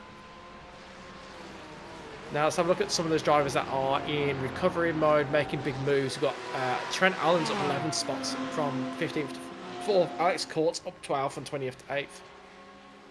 Robbie Bradbury's up 13. Mikey Hammond's up 15. Richard King's up 12. Nick Wood's up 14. Jackson Rihana is down 14, but given he went around and was at the back of the field at the end of lap 1, that is a stonking drive to get back up to 16th. Michael Edwards up 13 spots. Scott Wooden is up 17 spots. Then we got Matty Dench trying to recover from his wet tyre-induced nightmare in the first stint. He's up into 19th spot. Roz running in 34th, was it? After he pitted? But he's been busy. Yeah, the high 30s, mid to high 30s he was. He is on track to get back to the lead with his 1 car a minute. So he's going all right in his recovery. Yeah, I think the upper reaches of the top 10 out of reach for him, but I'm never going to rule anything out with Denchy. Who knows what he could do. Aidan Lufwake was the other driver to start on the wets. He's in 23rd spot. But he has made his second pit stop and nobody else has. So he's gonna leap up that order and he's gonna be threatening the top 10. Perhaps gonna move done. Yeah, really sad to see that. Smitke was cheering for you. I want to saw you in the top 10, but yeah, just hold on to that pace and ignore the crash. These things happen. So Burhop's got his move done on Foster, so let's see if he can start closing this 10-second gap in. He's been setting the fastest lap. Oh, it's on. Back in. Yeah, and as I said, I think Burhop ahead of Foster is slightly more interesting in terms of that 15 seconds, and surely Ashley Collins has got this done here. Oh, I thought that Alex was gonna dive in on Stewart there and try and put a sneaky move at the inside and make it 2 for 1. But didn't do it, and in fact pits, so he's going to back himself to be able to undercut the rest of this pack and come out ahead of these, particularly if they do battle. But Ashley Collins will back himself to drive away from Stuart Ellis now that he's got past. So we'll see how that develops. I think Alex Court might be more looking at Jeff Adams and Stuart Ellis than Ashley Collins at this point. The question mark is, will he come out in free air? It is quite a long track. So we're not going to see quite the mayhem that was the Red Bull Wing and the supercars, where they had a similar number of cars on track. A few more cars on track here, but a much longer track. So a bit more space for them to be separated out by, but still going to be quite busy, as you can see by that track map. And Matty Dench takes another position and gets himself into 17th spot. Next up is Jackson Rayhana, who's also on the charge after an early spin. These guys qualified in 1st and 3rd, and they're going to find themselves next to each other on the track in 16th and 17th. So if you're Jackson Rayhana, I'm going to put as many cars between me and Deji as I can, and really going aggressive. This car 57 does the fastest lap of the race, and that is Jackson Rayhana in 16th ahead of Matty Dench. So these guys really are absolutely flooring it around this difficult, treacherous circuit. There is more drama to be had in the last 18 minutes, I guarantee it, but that drama might not include rain, judging by those skies. There's moisture around, but did we get any? And at the moment, Oscar Haynes and Adam Burhop are putting in very, very similar lap times, and if anything, Adam Burhop likely to have been faster on the last lap. So, and indeed he was by 17ths of a second. Oscar Haynes is not doing what he needs to win this race at the moment. He needs to pull another 5 seconds on Adam Burhop who wants to win this race. And that's Ricky Provenzel getting it wrong at the top of the mountain, and it claims another victim. I wonder what's got more. I wonder if Mount Everest has got more human bodies, or Bathurst, on top of the mountain at Bathurst has got more car chassis pieces littering its top. Well, in the sim world, it's the top of the mountain definitely has a lot of between the cutting, Skyline, Forest Elbow, and the Dipper. I'm pretty sure the top of the mountain has a fair few scalps. Yeah, absolutely. I think if they took I think even in real life, if they took a soil sample from the top of the peak of the mountain, then they'd find more than a bit of carbon in there, and not natural carbon, not natural forming carbon molecules, but manufactured ones. As we watch Robbie Bradbury, he's having a really, really good race, up 16 spots. It isn't the biggest win in the field. We've got a few that are up 19 and one that's up 21, and Greg Heaney, who's gone from 50th and last to 29th. Admittedly, there's a fair few retirements. There's some people that I pitted that into that point, but still a fantastic effort from Greg Heaney to keep it clean and make all these spots. David Bernays is up 20. Gary Cousins is up 21 from 43rd to 22nd. He might find himself in the top 20 for the end of this one. He's having an incredible race as well. So, of those, Luthwaite has completed his second stop. And Alex Court is actually the leader of the second stoppers.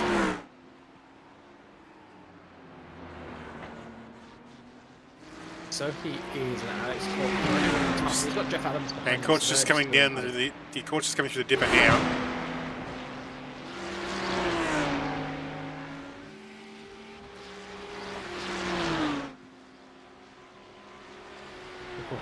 Both of them so close to that wall.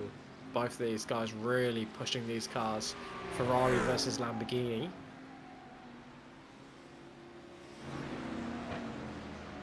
And you just see Ada Luthwaite's got more pace by just how close he sticks behind through those tight sections. And pulling out to different lines to try and make sure he doesn't accidentally get caught out by the car ahead. Surely he'll make a move. At the bottom of Panorama. Very smooth sounding gearbox in this Lambo. Silky smooth gear changes. It's just a beautiful sounding car, honestly. If any of you haven't driven the Lambo in iRacing and you are racers yourselves, it's well worth getting the Lambo just to sit in it and listen to it. It's a defensive driver right there. Amazing. Will we get the crisscross? Very defensive. Oh, he's held the line. He held it up the corner. Some smart driving there from Blake. One of the things he knows is going to be helping his teammates as well. He's got a couple of his teammates ahead. And Luthwaite, being on the alternate strategy, is definitely a factor in the back reaches in that top 10. As Adam Chiplin goes for a pit. So we've got an increasing number of drivers that have taken their second stops now. Like, as you pointed out, the lead, Alex Court and Jeff Adams, and they are right next to each other on track. Then it's Richard King, Jack Rogers, and Mikey Hammond, another who's taken 2 stops. And then it's Aidan Luthwaite, so he's about 6th. And those are taking 2 spots. And Stuart Ellis goes for a spin. Started off so well in the top 4, then he's had some difficulties. Just dropping back, not fast, but dropped back a few positions, seemed to stabilise. He is lucky that he's had some track space to get that turn fast as he has. Yes, he has.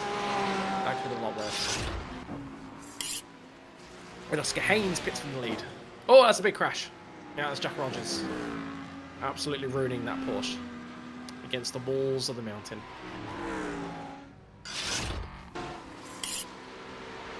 What's going to happen with Richard King here? So Richard goes first, just goes wide, but then I lost the rear to start with. He actually lost the rear through the corner and upset the car, then got the curb. So that was all sorts of wild rideness.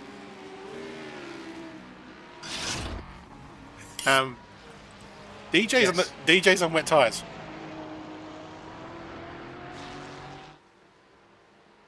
That's... Why is that kicking up what looks like a little bit of spray?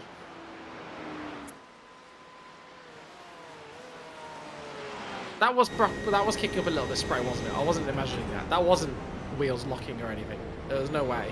Oh, sure. Yeah, you can see it behind them. There's spray. Ah, so there must that little sort of shower of rain might be just spitting. But that's still not wet enough for wets. The slicks will still be fine on this sort of amount of water. So it must be just that little bit of spray here and there. That little spit we're talking about has turned up. With 12 minutes of this race left, deep into the pit strategy, so everyone's got a decision to make. Do you go for wets or do you stay on the tyres? David Johnson. Or is that just a weird gambling? But he's the only one getting spray, so I wonder if it's an animation thing because of the wet tyres.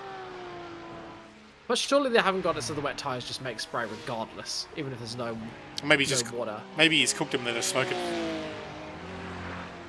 No, yeah, but we would have saw it with Matty Dench earlier. We would have saw it with Matty Dench. I think we can rule that one out. I think because there is a few of them. There are actually a few of them changing the wets. So there must be some spits and spots out Oscar there. Haynes has gone to wets. Oscar Haynes has gone for wets. So Oscar Haynes, for those who don't know, was leading this race. He's getting chased down by Adam Burhop.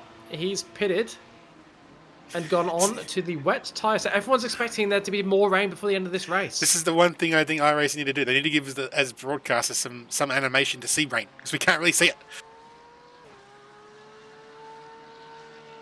Can we get onto some onboards? Maybe we'll see a little bit on the windscreens.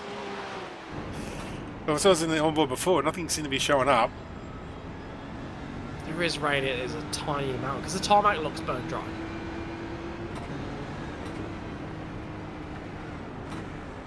Oh, this is ambitious when you lead up. That's. I mean, he's the leader, so he's expecting blue flags, but that's putting a lot of trust in the blue flag process. Yeah, I agree. The clouds are pretty dark up here, but not super rainy dark. So it's still just spitting. As I said, if it's only just light sort of spits and the track keeps its temperature and your tyres keep temperature, you're fine. It's once they start getting standing water and you lose temperature, that's when things go downhill. But look at the time. It's prime stop time. Everyone's going to have to stop around now. It was 25 minutes for the first. We got 24 to 26 minutes, we're saying, right? So they've got to decide this lap or the next, pretty much. Do you go dry or wet? Because if you pit and the rain does start to come down, you're going to lose that heat you were just talking about. Oh, there it is. So There's spits. It's really difficult. There's a couple of spits on the screen. But Alex caught just at the fastest lap, so the track is still fast. So it is too early. The guys have gone to wets now. I've pulled the trigger way too early, and they're going to lose time here overall. That's a blunder. I think you've got to go with the track as you see it right now. And I think if you're pulling in and it's not raining, you've got to go slicks, haven't you? You just got to go with what's there. Unless the forecast is telling you 100% it will rain in the next couple of minutes. Yeah. You've got to go slicks. Well, it is getting dark by that mountain there. Oh, they're coming in. So they gamble. Who is going to gamble this? If someone throws the gamble here and it doesn't actually come down, we could have a dark horse for a winner here. Well, Oscar Haynes has already gambled, hasn't he? He's already gambled. So if these guys go dry, well, it's up to Ash. Stays dry, they win. It's up to Ash Collins. He's the only one left who could possibly do it. He's the only one in front of Oscar. Will he go in? Will he he's gambling. He's going for it. So he's continuing on. Well, he's going to have to pit for fuel, right? Actually, yeah, he does. He still had no one stop, so he still has to pit anyway. Who was it that was on the one stop? There's one guy on a one stop. Was it Piper? Yeah, it was Daniel Piper. But he has already stopped there. He's down 18th. So he's not a factor. Thomas Foster just came back out still on dries. And Trent Allen. Yeah, I think that's the right call. Oh, they didn't stop. They haven't stopped. My bad. They have. So Burhop's come out on the wets. So Burhop's come out on the wets. But yeah. Burhop's in 5th. How's that happened? How have Oscar Haynes and Burhop ended up in 4th and 5th? Because Ash Collins, Thomas Foster, and Trent Allen haven't pitted yet. My screen's telling me that Foster and Allen have. Hang on, pit lap. Oh, there's some rain. There it is. Yeah, we have got real rain. Real rain. So Adam Burhop looks like he's got this absolutely right. You're right. Collins is the one who hasn't. But yeah, Foster and Allen have. But because of the amount of time these guys on wets lost on the dry track, they've managed to jump them. But then they're going to be in trouble now being on dry tyres.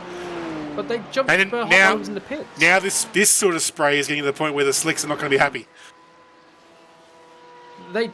Because the extra time in pit lane changing your tyres. That's what it is. Yeah. That's what it is. Takes 20 seconds to change tyres, and they would have only had to put like 12, 14 seconds of fuel in if they just did fuel. Far too long for my brain to compute that. Like, what the hell? No. Oh, so that's wide! That is wide. He's kept it on track, though. And if it's tricky on wet, it's going to be trickier on dries, I suspect. Yeah, it is. What kind of lap times are Collins and Foster doing? Are they going to dive into the pit? Certainly Collins is. Collins hasn't pitted yet. Collins has got a pit anyway, so he's still all good. He can do what he wants to do. But yeah, the amount of spray now is getting to a point where the wets are going to be in trouble. Let's see what the lap times are blowing out, the 209s. So lap times are blowing out, and it's probably going to be to the point now, which is annoying because there's only 7.5 minutes of time left. The guys would want to stretch it out, especially if it actually stops raining, because the track will start drying again. Yeah. Foster is still gambling. I mean, you're not going to win if you pit, and it might stop raining. It might stop raining. That looks dry. There, we can see a little bit of rain. No spray. Yes, no spray on the front straight. Oh, there's no spray on the heel of the front straight. I agree, Adam's absolutely nailed that. Ashley Collins and Trent Allen in the pits now. Oscar Haynes is in second place ahead of Adam Burhop, but he's got a 15-second penalty, and Burhop is only 2.6. Dane Snadden is in fourth spot. Don't know. Oh, he's on dry tyres, though.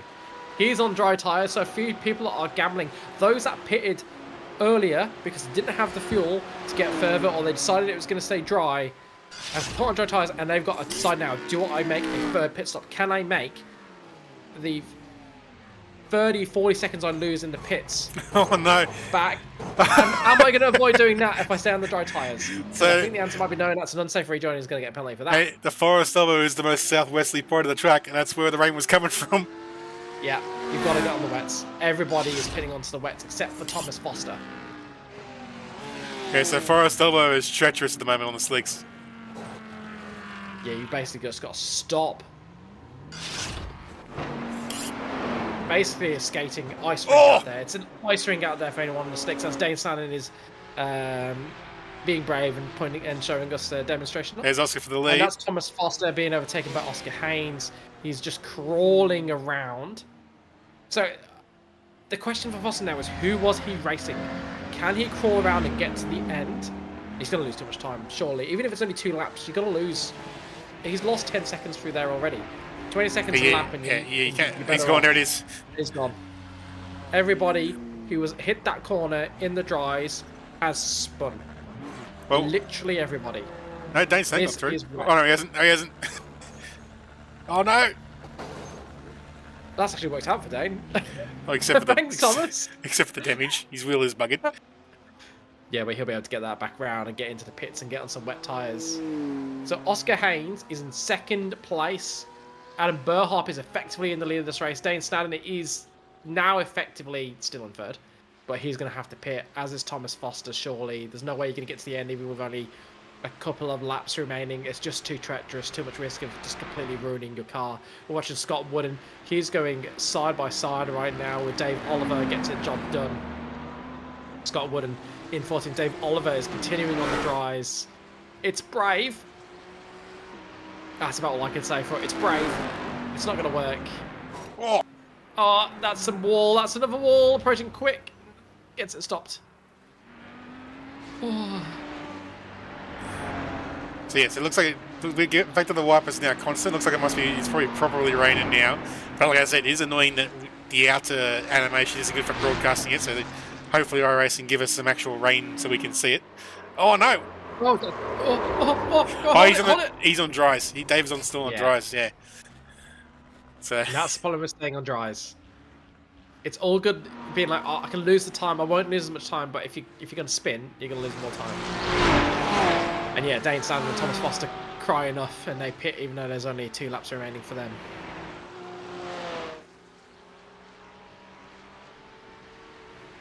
it's one of the tricky things. It's been such a long track too. It's one of those things like you think, I'll just do one more lap, and then 3 out of the 6 kilometers later, you're like, I wish I didn't do one more lap. Yeah, and I think that has ruined the comeback for Matty Dench. I think Matty Dench might have been an early casualty because he pitted earlier than others because he had that relatively early stop to get onto the dries, and I think that's screwed him because he's down the 34th spot. So I think he might out. be one of those going for a spin and he's out of the race. Yeah, completely ruined his strategy.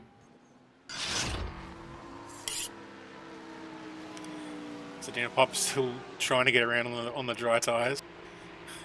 Oh, that's no, he's had a big wobbly somewhere in the wall. So for Piper, he's the only one for me that the gamble makes sense because the whole point for his strategy was to one stop. So he's already been costing himself so much pace all race to make sure he can get to the end on one stop. I can understand really wanting to make that work, but for those that had to do 2 stops, yeah, and I've got to say, in hindsight, Oscar Haynes, absolutely the correct decision. We were questioning it. We saw him on the wets. It's too early. It's dry. Drive to what's there. He saw it coming and he pitted and he got into the wets because he had to for the fuel, and it was the right decision. It was probably 1 lap too early, but it's worked out for him because he had a lead. Yes, and we don't know what his fuel was like, so Mo had to pit. So if he had fuel and he could have gone an extra lap, should have gone an extra lap, but yeah, got it about right in the end, but not as right as Adam Burhoff, who absolutely nailed it, I think. He's going to be going to win this race short of a collision. Yes. Now Jackson must have pitted at some point because he's on the wet tyres. He's good. He's legit 7th. Yeah, he is legit 7th, and he's putting pressure on for 6th. So that's what we've got on screen right now. Jeff Adams ahead of Jackson Rahana. So Jackson's read the weather report correctly.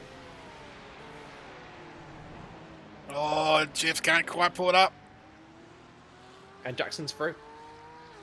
So that's sixth place for Jackson after being in the 40s after the first lap. Yes, I agree. That is a comeback and a half. And this race is going to make the points interesting. It's going to make the points interesting because Oscar Haynes is going to pick up a heap of points. Ashley Collins is going to pick up a heap of points there in the 5th and 6th in the championship at the moment. So they could start mixing in with the likes of the Dench and Nicholson, who had a bit of a clear gap before this race. I think Richard Mitchell will be wishing he'd been able to get in a bit earlier and take part, but it looks like he didn't quite really make the race and was a very, very early retirement.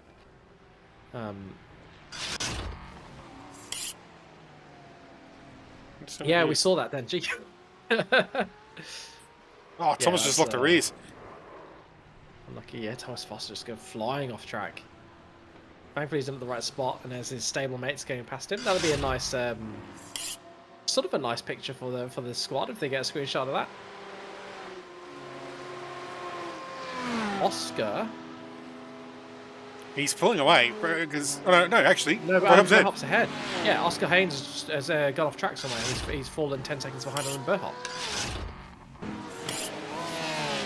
So, oh, he's set a slide at the elbow, and then yeah, he's covered it, but yeah. It's I've from doing a wet race here in the mountain. Oh, Burhopp. Oh, and he's trying to do a bunny spin and has failed. Yeah. Oh, checker flag's out.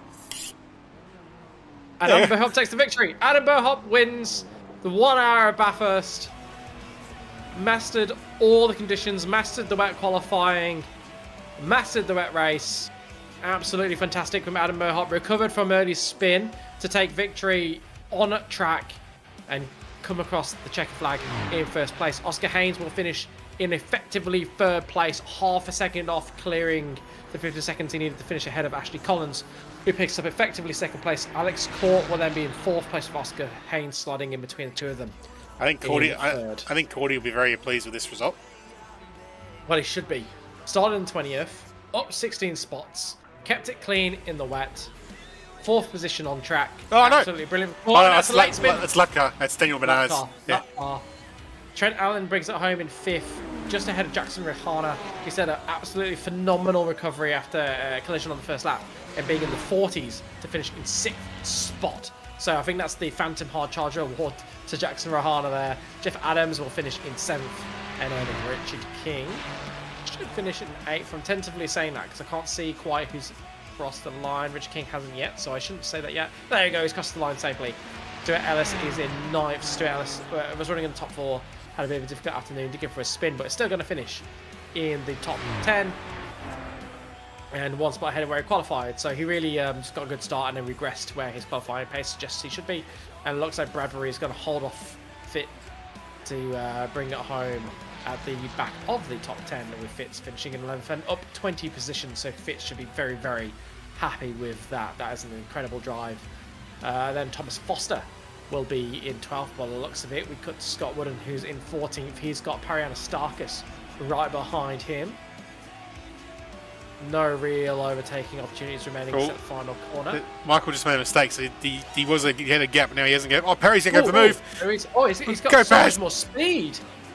So much more speed. Oh, Scott. Pariana Starkus gets through, and Scott Wooden goes for a spin for good measure. Or bring it home in 15th spot. And I believe that is everybody on track has now finished. Adam Burhopp is the race winner. Oscar Haynes finishes second, but confirmation there with his 15-second penalty added to that. With some very, very quick maths, we can see he will finish behind Ashley Collins. So Ashley Collins will be in second, Oscar Haynes in third, Alex Court in fourth, Alan in fifth, Ray Harner covers sixth, then it's Jeff Adams, Richard King, Stuart Ellis, and Robert Bradbury make up your top 10 after a race full of strategic intrigue, full of carnage in the opening laps, and good racing throughout. Everybody who was involved in that, pat yourselves on the back. We had a good portion of cars make it all the way to the end around the most difficult track on the service, in some of the most difficult cars to drive in the service, in some of the most difficult conditions we can get on this service. And you have put on a brilliant performance as a collective. So congratulations to all 53 of you who were in the server at some point tonight. And we will start bringing in some of those 50 to interview. Hopefully we don't get all 50, because otherwise I'd say we won't be going to sleep tonight, but in fact just a lot of them want to get interviewed, honestly, because me and Adam do need to sleep at some point. But we'll start off by bringing in some of the drivers. And we'll start with you. We'll start with yourself, Greg. You were up plenty of positions at one point. I'm just trying to see where you finished, but there's so many names 19th. to scroll through. 19th. Yeah, Up did anybody spots. Did That anybody is- take count of how many places I got on the last lap? I'm at the last lap. You're up 31 overall. Yeah, I know. Any chance we can get a replay of his last lap? Hang on. I think there was a whole bunch of quick people maths. dying on the last lap. It doesn't even look like all my livery turned up today either. Oh well, not on the car anyway. But still up 31. That's incredible. I take it the key to that was keeping it clean. The key to that was realising when I had to, well, at the point of which it was take wets or die. Oh yes, yes. We saw a few people struggle with that calculation. Hmm. So I believe we've got a replay of your last lap here. So let's have a look. Well, that's yeah, that's one car exiting stage left. I really should know my stage left and stage right, but that might be wrong. Unfortunately, at this point, so Jackson and I are on the radio. He's like, "Oh, hey, Greg." It's like, "Hey," it's like, "Are we racing or what?" And I said, "Well, I'm on slightly warm tyres. If you'd actually let me go, that would be fine." And then, unfortunately, Jackson binned it again at the cutting. I almost binned it at one of the corners. Well, if you only almost spinned it at one of the corners, you did better than most of the field, because I think pretty much everybody went for a spin heading down the there's another mountain one, when that's it started two. raining. Yeah, that's a wall that you're using to brake. Mega hacks for those of you that haven't caught on to that, if you can avoid the damage. Luckily, it was only just a slight graze across that wall. It was fine. I mean, It's just a matter of getting it around. if he was a NASCAR driver that did that and got themselves into the playoff, Oh, yeah, that's right. just There was fucking another one lost there it. at McPhillamy that I think they reset the car. Excuse my language. Probably would have gone over that. Shouldn't have called it out. I haven't seen you overtaking one yet. No, Just- it just wasn't pulling so it much out? me. It wasn't me overtaking people. It was people that had just spun and parked it on the side of the road. Fuel? Or just... Because surely you wouldn't just decide to park it. No, Interesting. there's a couple of guys. There was one guy cutting and another guy that thing. In fact, it was off the road. I think the camera didn't quite catch him. Yeah, I think Yeah. I gained about. So I don't think this is actually my last lap. I think this is the lap before it. So my last lap, I've come out of the cutting, and then Oscar Haynes is parked up on the side of the road. Oh, sorry, no, not out of the cutting, out of Forest Elbow, and Oscar's parked up on the side of the road. Yes, there was a late collision for Oscar. I'd actually like to talk about an early position. I think because we've got so many drivers, I don't think we'll go through one by one like we normally do. I think we'll just open floor and throw out some general questions and just get people talking about the race as a collective, if everyone's okay with that, because we've got about 6 of you in here. that collision, Adam, I believe I saw you in here, Adam Burhop, with Oscar Haynes. How did you see that early on? Of course, Oscar got a 15-second penalty for that. Yeah, I thought I was. I definitely thought I was there on the inside. I was maybe hoping for a little bit more room. I haven't had many race control calls going my way this season. Certainly glad that one did fall my way, but yeah, I haven't been able to see it from the outside to give my opinion. But yeah, I thought a little bit more racing room might have been better off in that position. Was it satisfying to get the win on track and not be reliant on that penalty in the end? I definitely look. I don't think I was going to get Oscar. Yeah, with his mistake in the Forest elbow there, I think I was very, very lucky. Yeah, 100%. Been trying a long time to get a win, especially in the GT3 field. But again, with some of the guys not changing back to slicks at the start of the race, again, I think it was kind of gifted to us then rather than on the last lap. Yeah, Matty Dench, one of those, and then Jackson Rehana getting caught in an early collision as well and taking himself out of the running. That was two of the strongest drivers in the field, basically exiting in the first lap or from decisions prior to the race even started. But you timed that transition over to slick to wet tires absolutely bang on. How did you make that decision?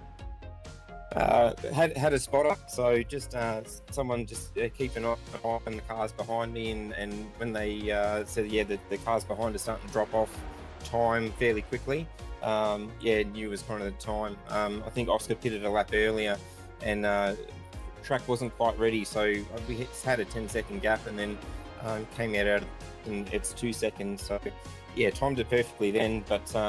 On that last lap, I think maybe Jackson put in the quickest lap of the race right before the rain hit. So even 10 meters before my pit, I'm going, do I go slicks, do I not? And it's like, no, commit to the wet. And luckily it paid off. Yeah, it certainly did. And I'll actually open that question up to the floor. So of those, you can get a quick poll. Who had spotters or people helping them decide on the tyres, who was using some sort of electronic spotter, and who was just doing it all through the in-car black box?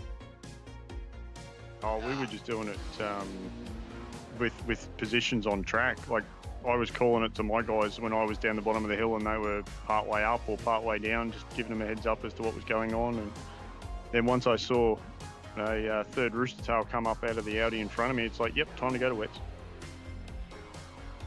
Yeah, that was how we first noticed it when the cars on the wets had rooster tails. We're like, it doesn't look wet, and we were actually almost questioning whether it was a fault in how they'd implemented it. And then gradually we saw more and more rooster sprays from everybody else. Aiden, Ashley, Jackson, yourselves. Shout out to Wayne Visser. He was my spotter, and you know, he was watching very, very closely at the bottom of the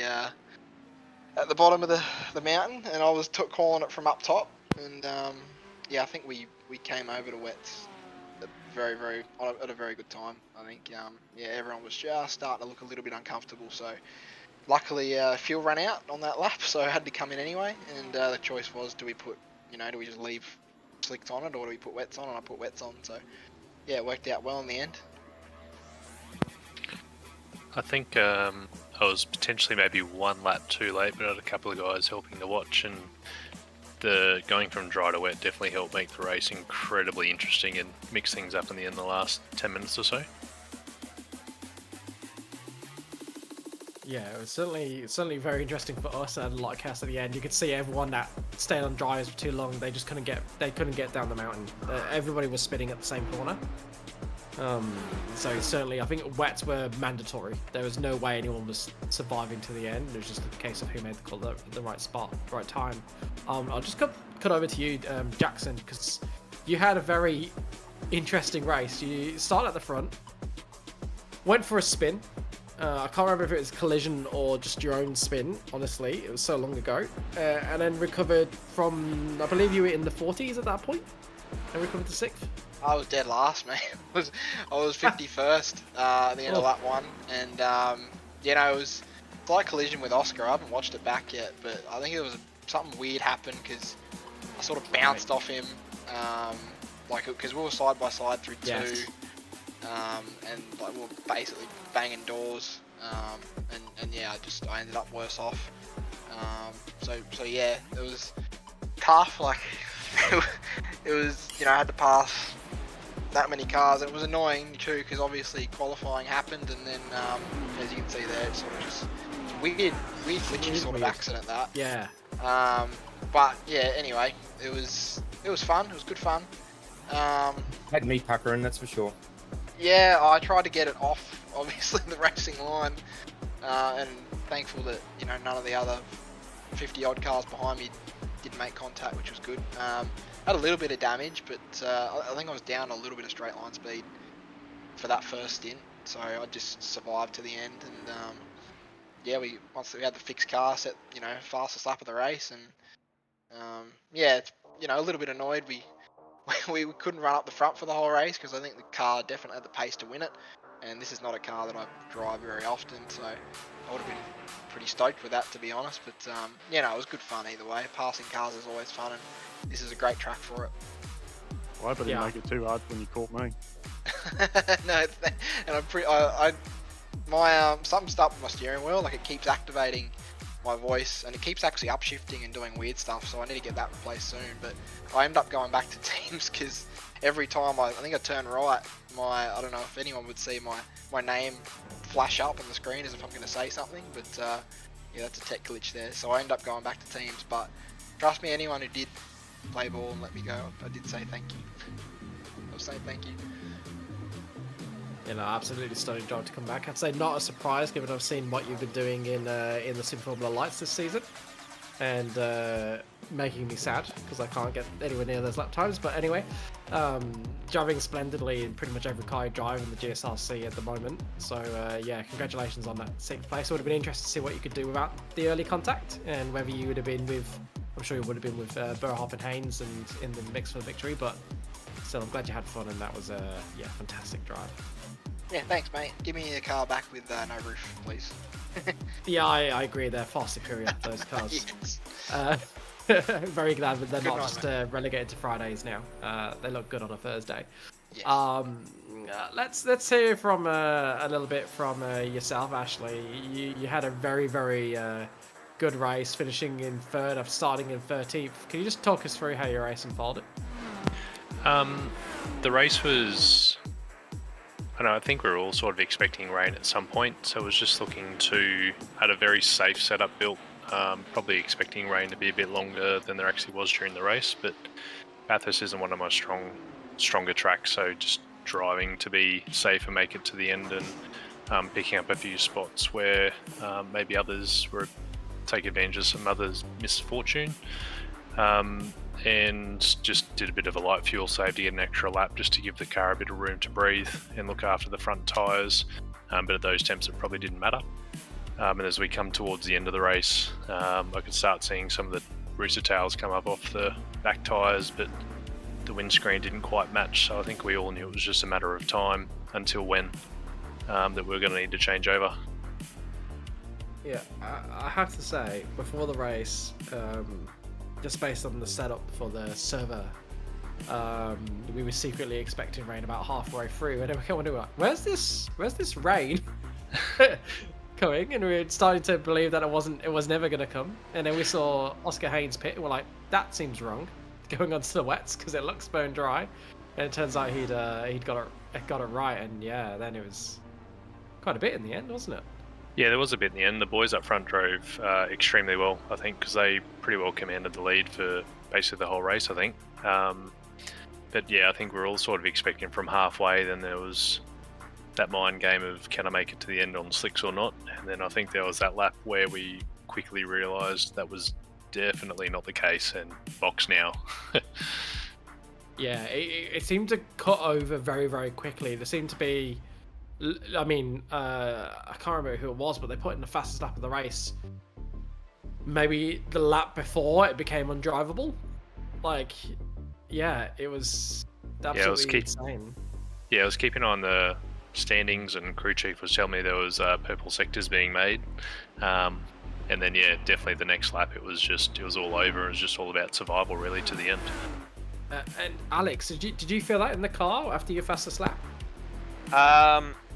Yeah, I saw a little bit of spray coming up from a couple of cars in front, and actually wasn't going to pit, but then going across the top of the mountain, it was like, yeah, you need to pit. So pitted for wets, and yeah. And did it feel almost like a switch, because it looked like that? It happened very quickly, yeah.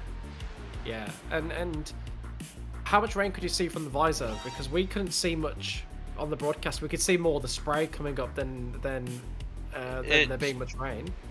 It was very patchy. That's what I found. So I think more across the top from sort of turn 2 onwards, it was more persistent, and then down the bottom it was almost not raining at all. Yeah, I think that tracks pretty well what we saw on the broadcast, because everyone that was losing at the top, and of course it's a more difficult set of tracks, you'd expect that, but it definitely looked slippery and it looked wetter. And just some words for the rest of your race: up 16 spots from 20th to 4th. Fantastic drive. Yeah, no, it was good. I struggled in qualifying. Haven't really done a lot of wet racing, so yeah, but saw that it was dry, and Bathurst is definitely one of my favourite tracks, so yeah, just got on with the job, and we had a good setup for the car, so yeah, it was good fun. Well, yeah, I'd say you had a good setup, finishing 4th from 20th. Don't think you could point at the setup and be like, well, we've got the right setup, maybe, you know. Yeah. Yeah, no, that was good. I don't usually run the GT3s in GSRC, but saw that it was Bathurst, and I was like, oh, I'll give that a go. Yeah, I think there were a few of those tonight. There's a few names I don't recognise, and a few names that I recognise some other parts of the GSRC that came in, and weirdly a couple of the big names from all the GT3s missing tonight. So it was an interesting grid for sure. Yeah, absolutely. But always good fun racing with the boys in here. So yeah. Yeah, the racing is pretty clean in the GT3s, and this is just the pros. I'd love to know how many we've got in the amateur split at the end, but we'll cover them off pretty soon. And talking about the amateur split, Schultze, were you in the amateur split tonight? I was, mate. I sent you a DM so you can see what the results were. Oh, you have. And it was a good night. I have to accept the DM. You weren't even my friend before this. Oh my no, God. You've changed. This is shocking. I feel disgusted with myself. Oh, third! Congratulations on the podium. Yeah, 34th to 3rd, mate. It was good. So didn't put a lap in qualifying after being in the fastest lap of the race too, with a 2:04.9, same setup as Cordy, who was my teammate. But yeah, didn't put a lap in qualifying because I don't do any wet practice either, and I was absolutely borderline useless. Like I just kept putting it in the wall, and then we saw that it was dry for the race, and yeah, just sort of kept going around in circles, and no one really had massive incidents that we saw. Like there were crashes, there always is, and yeah, it was fast. I wish I didn't start 34th now in hindsight, looking at that lap time, but Adam, please don't put me up into pro. Just do it. Please. Do it. We can do it with more cars. I think that. I don't think you can.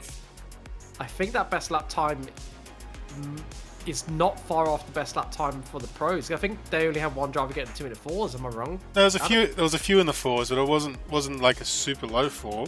Hang on. I will be honest though with you boys. That is like I'm pretty hit and miss, right? So yeah, that was the best I've ever driven. 34th to 3rd. In a good mood tonight. Also, like Bathurst is one of those tracks where people like who don't normally have the certain speed, sometimes just because they do something like the Bathurst have that little gelness with it. So it is a bit of an anomaly in the pace glitches sometimes. So that's why I don't always rely on Bathurst fully for results. I try and sort of use it as a guide more than anything. But also, so in your split, did the rain come around 10 minutes to go as well? No, it didn't actually, mate. Funny you say that, because Cordy was talking to me in Discord when he was racing. He goes, "Oh, look out for rain, it's coming." And I'm like, yeah, I had to do that last splash and dash, and I'm like, I don't see rain. There's no rain. It was very foggy. So I Oh, you said fog? Yeah. 10 minutes to go. 10 minutes to go when I did my splash and dash, and there was no rain. None whatsoever. I didn't run a wet tyre the whole race. That's good to know, because like last time, because it seemed last time we ran with the weather, because with the weather, I found a way to have it so both servers started the exact same starting point with the new weather system. And last time we had sort of a weather thing, it was very similar between the two splits. But it's good to see. So it does what they say is over the course of the server time, it does still run its own life. Yeah, they start at the same point, but they're not going to possibly go in the exact same direction over that course. So that's interesting. Yeah, it was interesting. And when Cordy was saying, get ready for wets, I'm looking and I'm going, oh no, my race is done. I've gone from 34th to 4th, and I'm terrible in the wet, so I'm like, my race is done, but it didn't pay out that way or plan out that way, so I'm pretty happy with that it didn't. But it was interesting too though, because Cordy started before we did and he finished after, so only about a lap after. So yeah, I don't know. I'm happy with the night, mate. P2 in the supercars, which was good tonight in Super 3, and then driving from 34th to 3rd, I'm really happy with that. That's the best I've ever driven. Sometimes I'm a bit hit and miss and can't execute my pace. So really chuffed with that tonight, to be honest. Yeah, as you should be. That's an incredible drive. Absolutely incredible drive. To make 31 spots? Yeah, 31 spots. No spinning around, no nothing. Just pure on pace, which was really good. And it's like Bathurst is an easy track to overtake at either. Like, there's half the lap where you really can't make a move unless you've got oodles of pace over someone. Yeah, no, I don't really drive Bathurst either. Like, referencing what Ad said, some people click with Bathurst. Like, I've raced at Bathurst in the real world, but I don't really click with it in the game. So I don't know where the pace came from. I think it was just more so just knowing how you're driving, what the other people are doing, and like I did in the Super 3, just race management, to finish first you must finish. So getting through the first half hour and just getting there and then executing your pit stops, and then once it sort of clears out a little bit, you can put a little bit of pace down and execute your laps, and that's probably where it came from, to be honest, and driving smart. And what did you race around Bathurst in the real world? Aussie racing. Oh.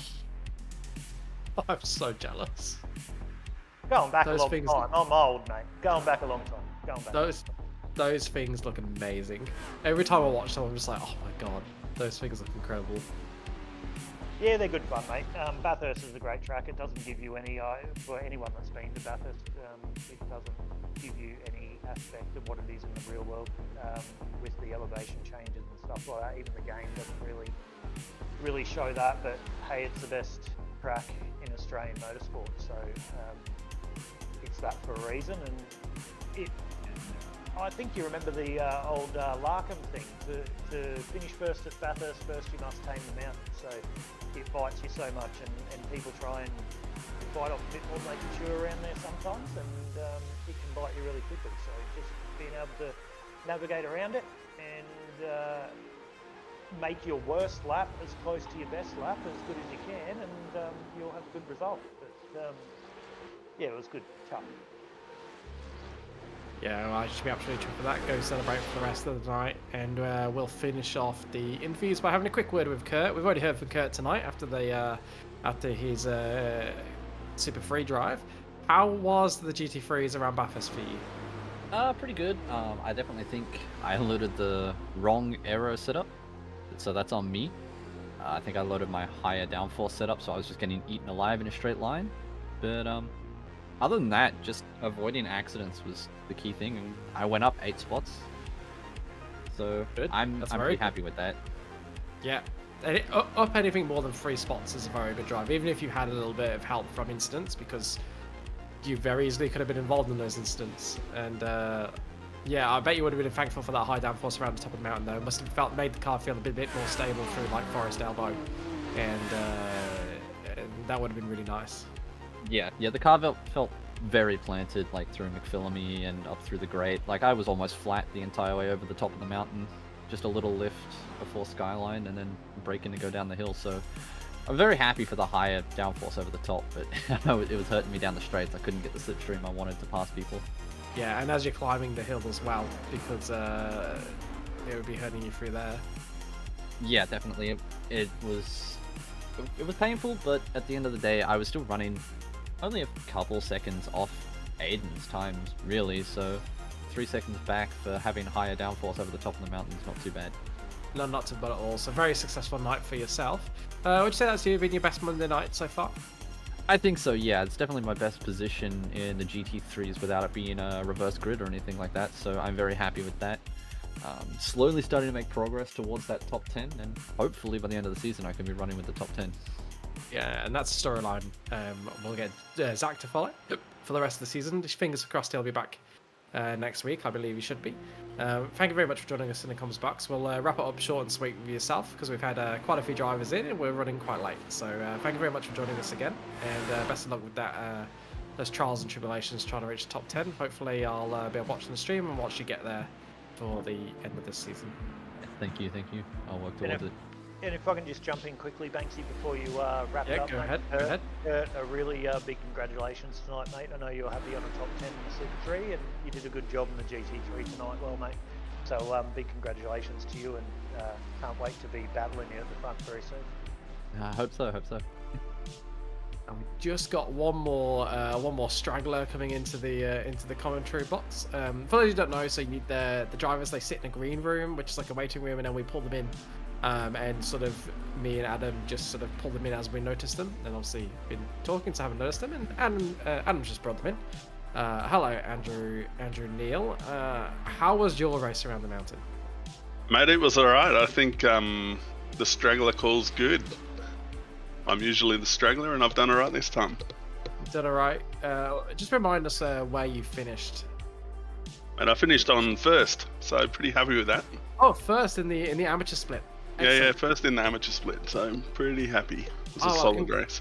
Congratulations. Sorry, I only got Thank one you look much. at the amateur split results, so it's not embedded into my head yet like the pros is, which I've had on my left hand on my screen for the last 20 minutes. No, absolutely, congratulations. So you've got to be dead sure for that. Is that your first win in the amateur class, or? I had a win in the second race last week as well, so. Yeah. Oh, that's a really rich vein of form then. Yeah, I think I've hit a bit of a groove. I'll probably fall out of it very shortly. Yeah, either that or you'll be bumped up into the pros, and then you'll be bumped out of it through no fault of your own. That's exactly right. But anyway, we'll see how that goes. Yeah, we'll see how that goes. I'm just trying to find you in the standings, Andrew, because you're not at the. Oh, these aren't. They're being changed now. Just have a look at that PM I sent you. Thanks. Yeah, thank you very much. Oh, everybody rescuing me tonight. This is wonderful. Yeah, so you got Andrew. So you qualified first as well, which is I did. absolutely... That was in the rain too, which was interesting. That adds like an extra bit of kudos to it when it's in the rain, because when it's dry, it's like, yeah, but how much practice has everybody done? Such as, but when it's wet, it's like, nope, this is just raw skill. So that's a real lot to be about. Raw skill is used very loosely, I think. I jumped into a VRS race the other night with 1 second to register and hadn't done a single bit of practice, and it was a disaster. So. Oh, yeah. That's not a surprise hearing you say that. That's a brave thing to do. I haven't raced the officials in ages because I'm just not brave enough to go in with minimal practice. Well, I thought it was the GT... I thought they were reversed. I thought the GT3 was the one with the rain. And VRS had no rain, but I got it wrong, and I paid dearly for it. Yeah, you would. The rain is... It's so difficult, particularly when it's a track that you haven't raced in the rain before. Just try and figure out where it's slippy and where it's not. Because there's definitely spots where you're like, oh, okay, there's just zero grip here. Excellent. And Bathurst in particular just has some shockers. Coming up to turn 2, you get the brakes on slightly, the car's slipping left and right. Yeah, it's tough. Yeah, turn 2 at Watkins Glen's another. Like, if you're on the inside line, you've got no hope. And turn 2. But if you go around the outside, you've got oodles and oodles of grip. It's just so grip. It's so slippy on the racing line. I'll have to put that in my race notes. Yeah, definitely do. So what's the goal for the rest of the season for yourself? Let's assume you stay in the GT3 AM split for now. You start at the evening in second place, I believe, behind James Francone. So I guess the championship's got to be the goal for yourself. Yeah, look, I'll just take each race as it comes, really. Some of the races I sit kind of 4th or 5th. I think I put it together the last couple of weeks and finished pretty well. So I think I've been lucky. A few guys have been bumped up to pro, which has helped me along the way. So yeah, championship would be nice, but we'll just see how it goes. If you got bumped up to pro, how would that make you feel? I think I'd like it. I like chasing people. Like, you're going to get a lot faster, right? Yeah, true. 100%. Yeah, I'm the same. I much prefer chasing people. I hate being chased. I hate it. That's exactly right. I just start making silly little mistakes left, right, and centre when I'm by myself. So, yeah, same. You're driving down the straight, you're just like glancing at the relative, and then yeah. I know exactly where you're coming from. Thank you very much for joining us in the commentary box. Lovely to chat with you. Sorry we got to cut you a little bit short, but don't have too much time left. So thank you very much, and thank you very much to all our drivers that have joined us. A pleasure hearing all your stories and getting to chat to you at the end of every race. Beautiful, thank you. Thank you very much. Adam, any final words from you before we thank our sponsors? No, yeah, it's good to see that the server played out sort of as we sort of half predicted with that bit of rain. As I said to you before we went to the air, it was a 60% chance that the rain could come, and so 2 out of 3 times you'd get rain. And so looks like out of the 2 times we had one with rain, one without. So theoretically, if we had a third split, that should have had rain. So, but yeah, so it's turned out pretty good. Very interesting last section there for the boys. Throw a spanner in the works, and a few guys prospered and a couple of guys suffered. But that's the way things go when you put unpredictable circumstances into a race. Yeah, and it is precisely, and some guys even just getting caught out at the beginning, starting on the wrong tyres because they're just not used to have to think about what tyres you start the race on and whether it's changed from qualifying. So even just those new dimensions, not even battling around a track have caused issues for some of the drivers. It's just a more mental load on everybody, which is excellent to see, and some drivers able to tame the mountain and others the mountain has bit back. These are your updated championship standings. So you can see Oscar Haynes and Ashley Collins, the big winners. They've overtaken Richard Mitchum and Jared Knight to launch themselves into third and fourth, and into something approaching title contention. Still quite a gap to Matty Dench, but Matty Dench, that's a DNF. I believe he had a DNF earlier in the year as well. So he's running out of second chances. Is Matty Dench, and those numbers could get an awful lot closer once we take into account drop rounds before in next round. Is it when drop rounds be calculated? Round 7. Round 7. So a couple of rounds to wait until then, and then we'll get a real view of what championship picture's looking like. Simon Nicholson holds on second despite not racing tonight, but that gap to Matty Dench also didn't really grow because Matty Dench was a DNF. So a bit of fortune there for Simon Nicholson that keeps him in that championship hunt. And if we're able to look at the amateur standings, if we've got that. Not yet.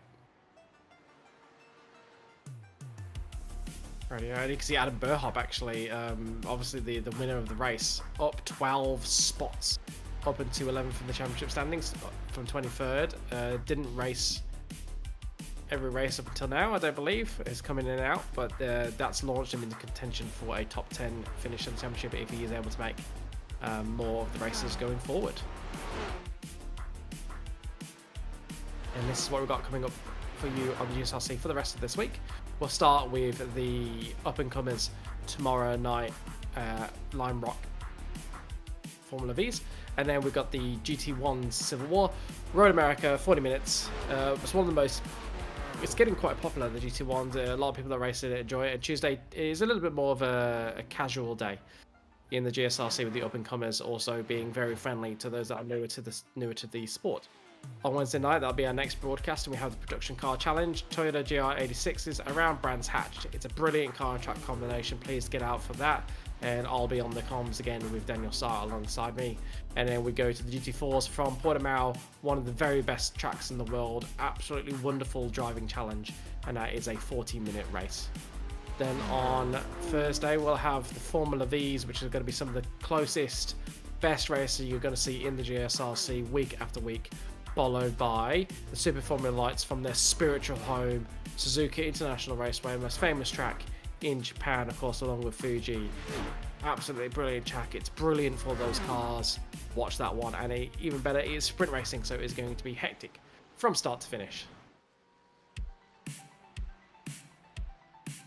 Then on the Friday night, the stock cars return for the Red Bull Ring, free sprint races, and that is being broadcast. So get involved, and if you're not racing, watch it, because it is some brilliant racing. And then Mountain Men, as always, on the Saturday this week is the Porsche Cup 992 around Bathurst. Then we return next week for the next dose of Super 2 and GT3s. The supercars will be from Oran Park. Classic circuit, no longer in existence. It's been digitally preserved by iRacing, and it is a treat to drive, so please do get out and watch that or get involved. And then the GT3s will be on the Nürburgring 24-hour circuit. Absolutely wonderful circuit choice. GT3s around there are going to be a joy to watch. It's going to be drivers versus the track rather than driver versus driver. It's a unique experience. It's a different race to watch. But with 90 minutes, they've got plenty of time to get their teeth stuck into the green hell. So that starts 8:30 on Monday night.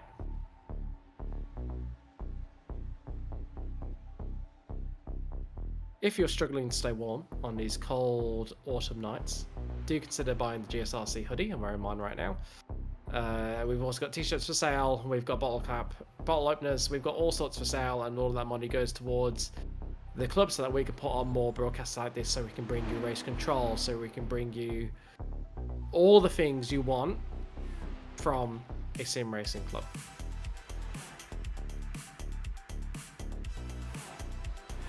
And this is the endurance calendar. Some changes to the calendar recently.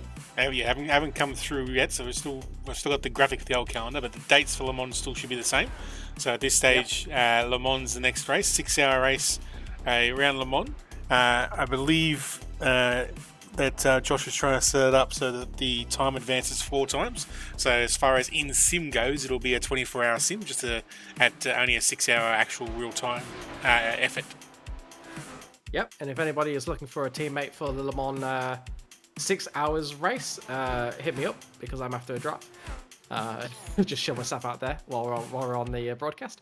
And then, of course, that's the next race, and then Motorsport, and that'll be the end of Season A. Well, it might be... I don't know. Might be one race moving over. Yes, I think Spa might be coming across to become part of the season, just to give this season 6 races. But yeah, 5 races actually. Five and five. Yeah. So hopefully, So I think Josh is just working out the exact way to fix it, just so the Mother's Day through Spanneries works. But obviously, I'm sure once we get confirmation, we'll be able to update this graphic. And can I just say, he does a really good job and puts in a lot of effort with the endurance calendar. With endurance, I don't think people realize how tricky it is to actually set up the endurance series, because it's just a lot more overheads. Yeah, it is. It is by far the trickiest series to run, and he's doing a really good job. He's trying to keep the comms really open, and he's doing everything he can. So while it hasn't been super smooth so far this year, he's putting in so much effort, and I promise you, the effort he's putting in, that is going to become a brilliant series once again. And I'm really looking forward to the second half of the year, because I've got complete faith in what he's doing with that series. He puts in so much effort, and I really want to see it succeed for him. And that endurance series, all the racing we bring to you at the GSRC, all of the broadcasts, all the race control, it's only possible because of the kind support of our sponsors, which are running across the bottom of the screen for you right now, and the top of the screen. So we've got Waste Options, Orbic Australia, Lobesy Racing, M-Wave, and there is an affiliate link in the Discord, and if you buy stuff through that link, a little bit of the proceeds go towards the club. So if you do buy from M-Wave, please use the affiliate link. Flash graphics and Sprayton non-alcoholic cider. Those are your sponsors. We've finished racing for the evening. We've had our interviews with our drivers. If you've stayed with us to the very, very end of the broadcast, thank you very much. Your support, your views are very much appreciated. It's a lot of fun putting these broadcasts on. I'm sure Adam will back me up on that. And it's a pleasure when we can see people tuning in right to the very end. But for now, until next time, good evening, and I'll see you again soon.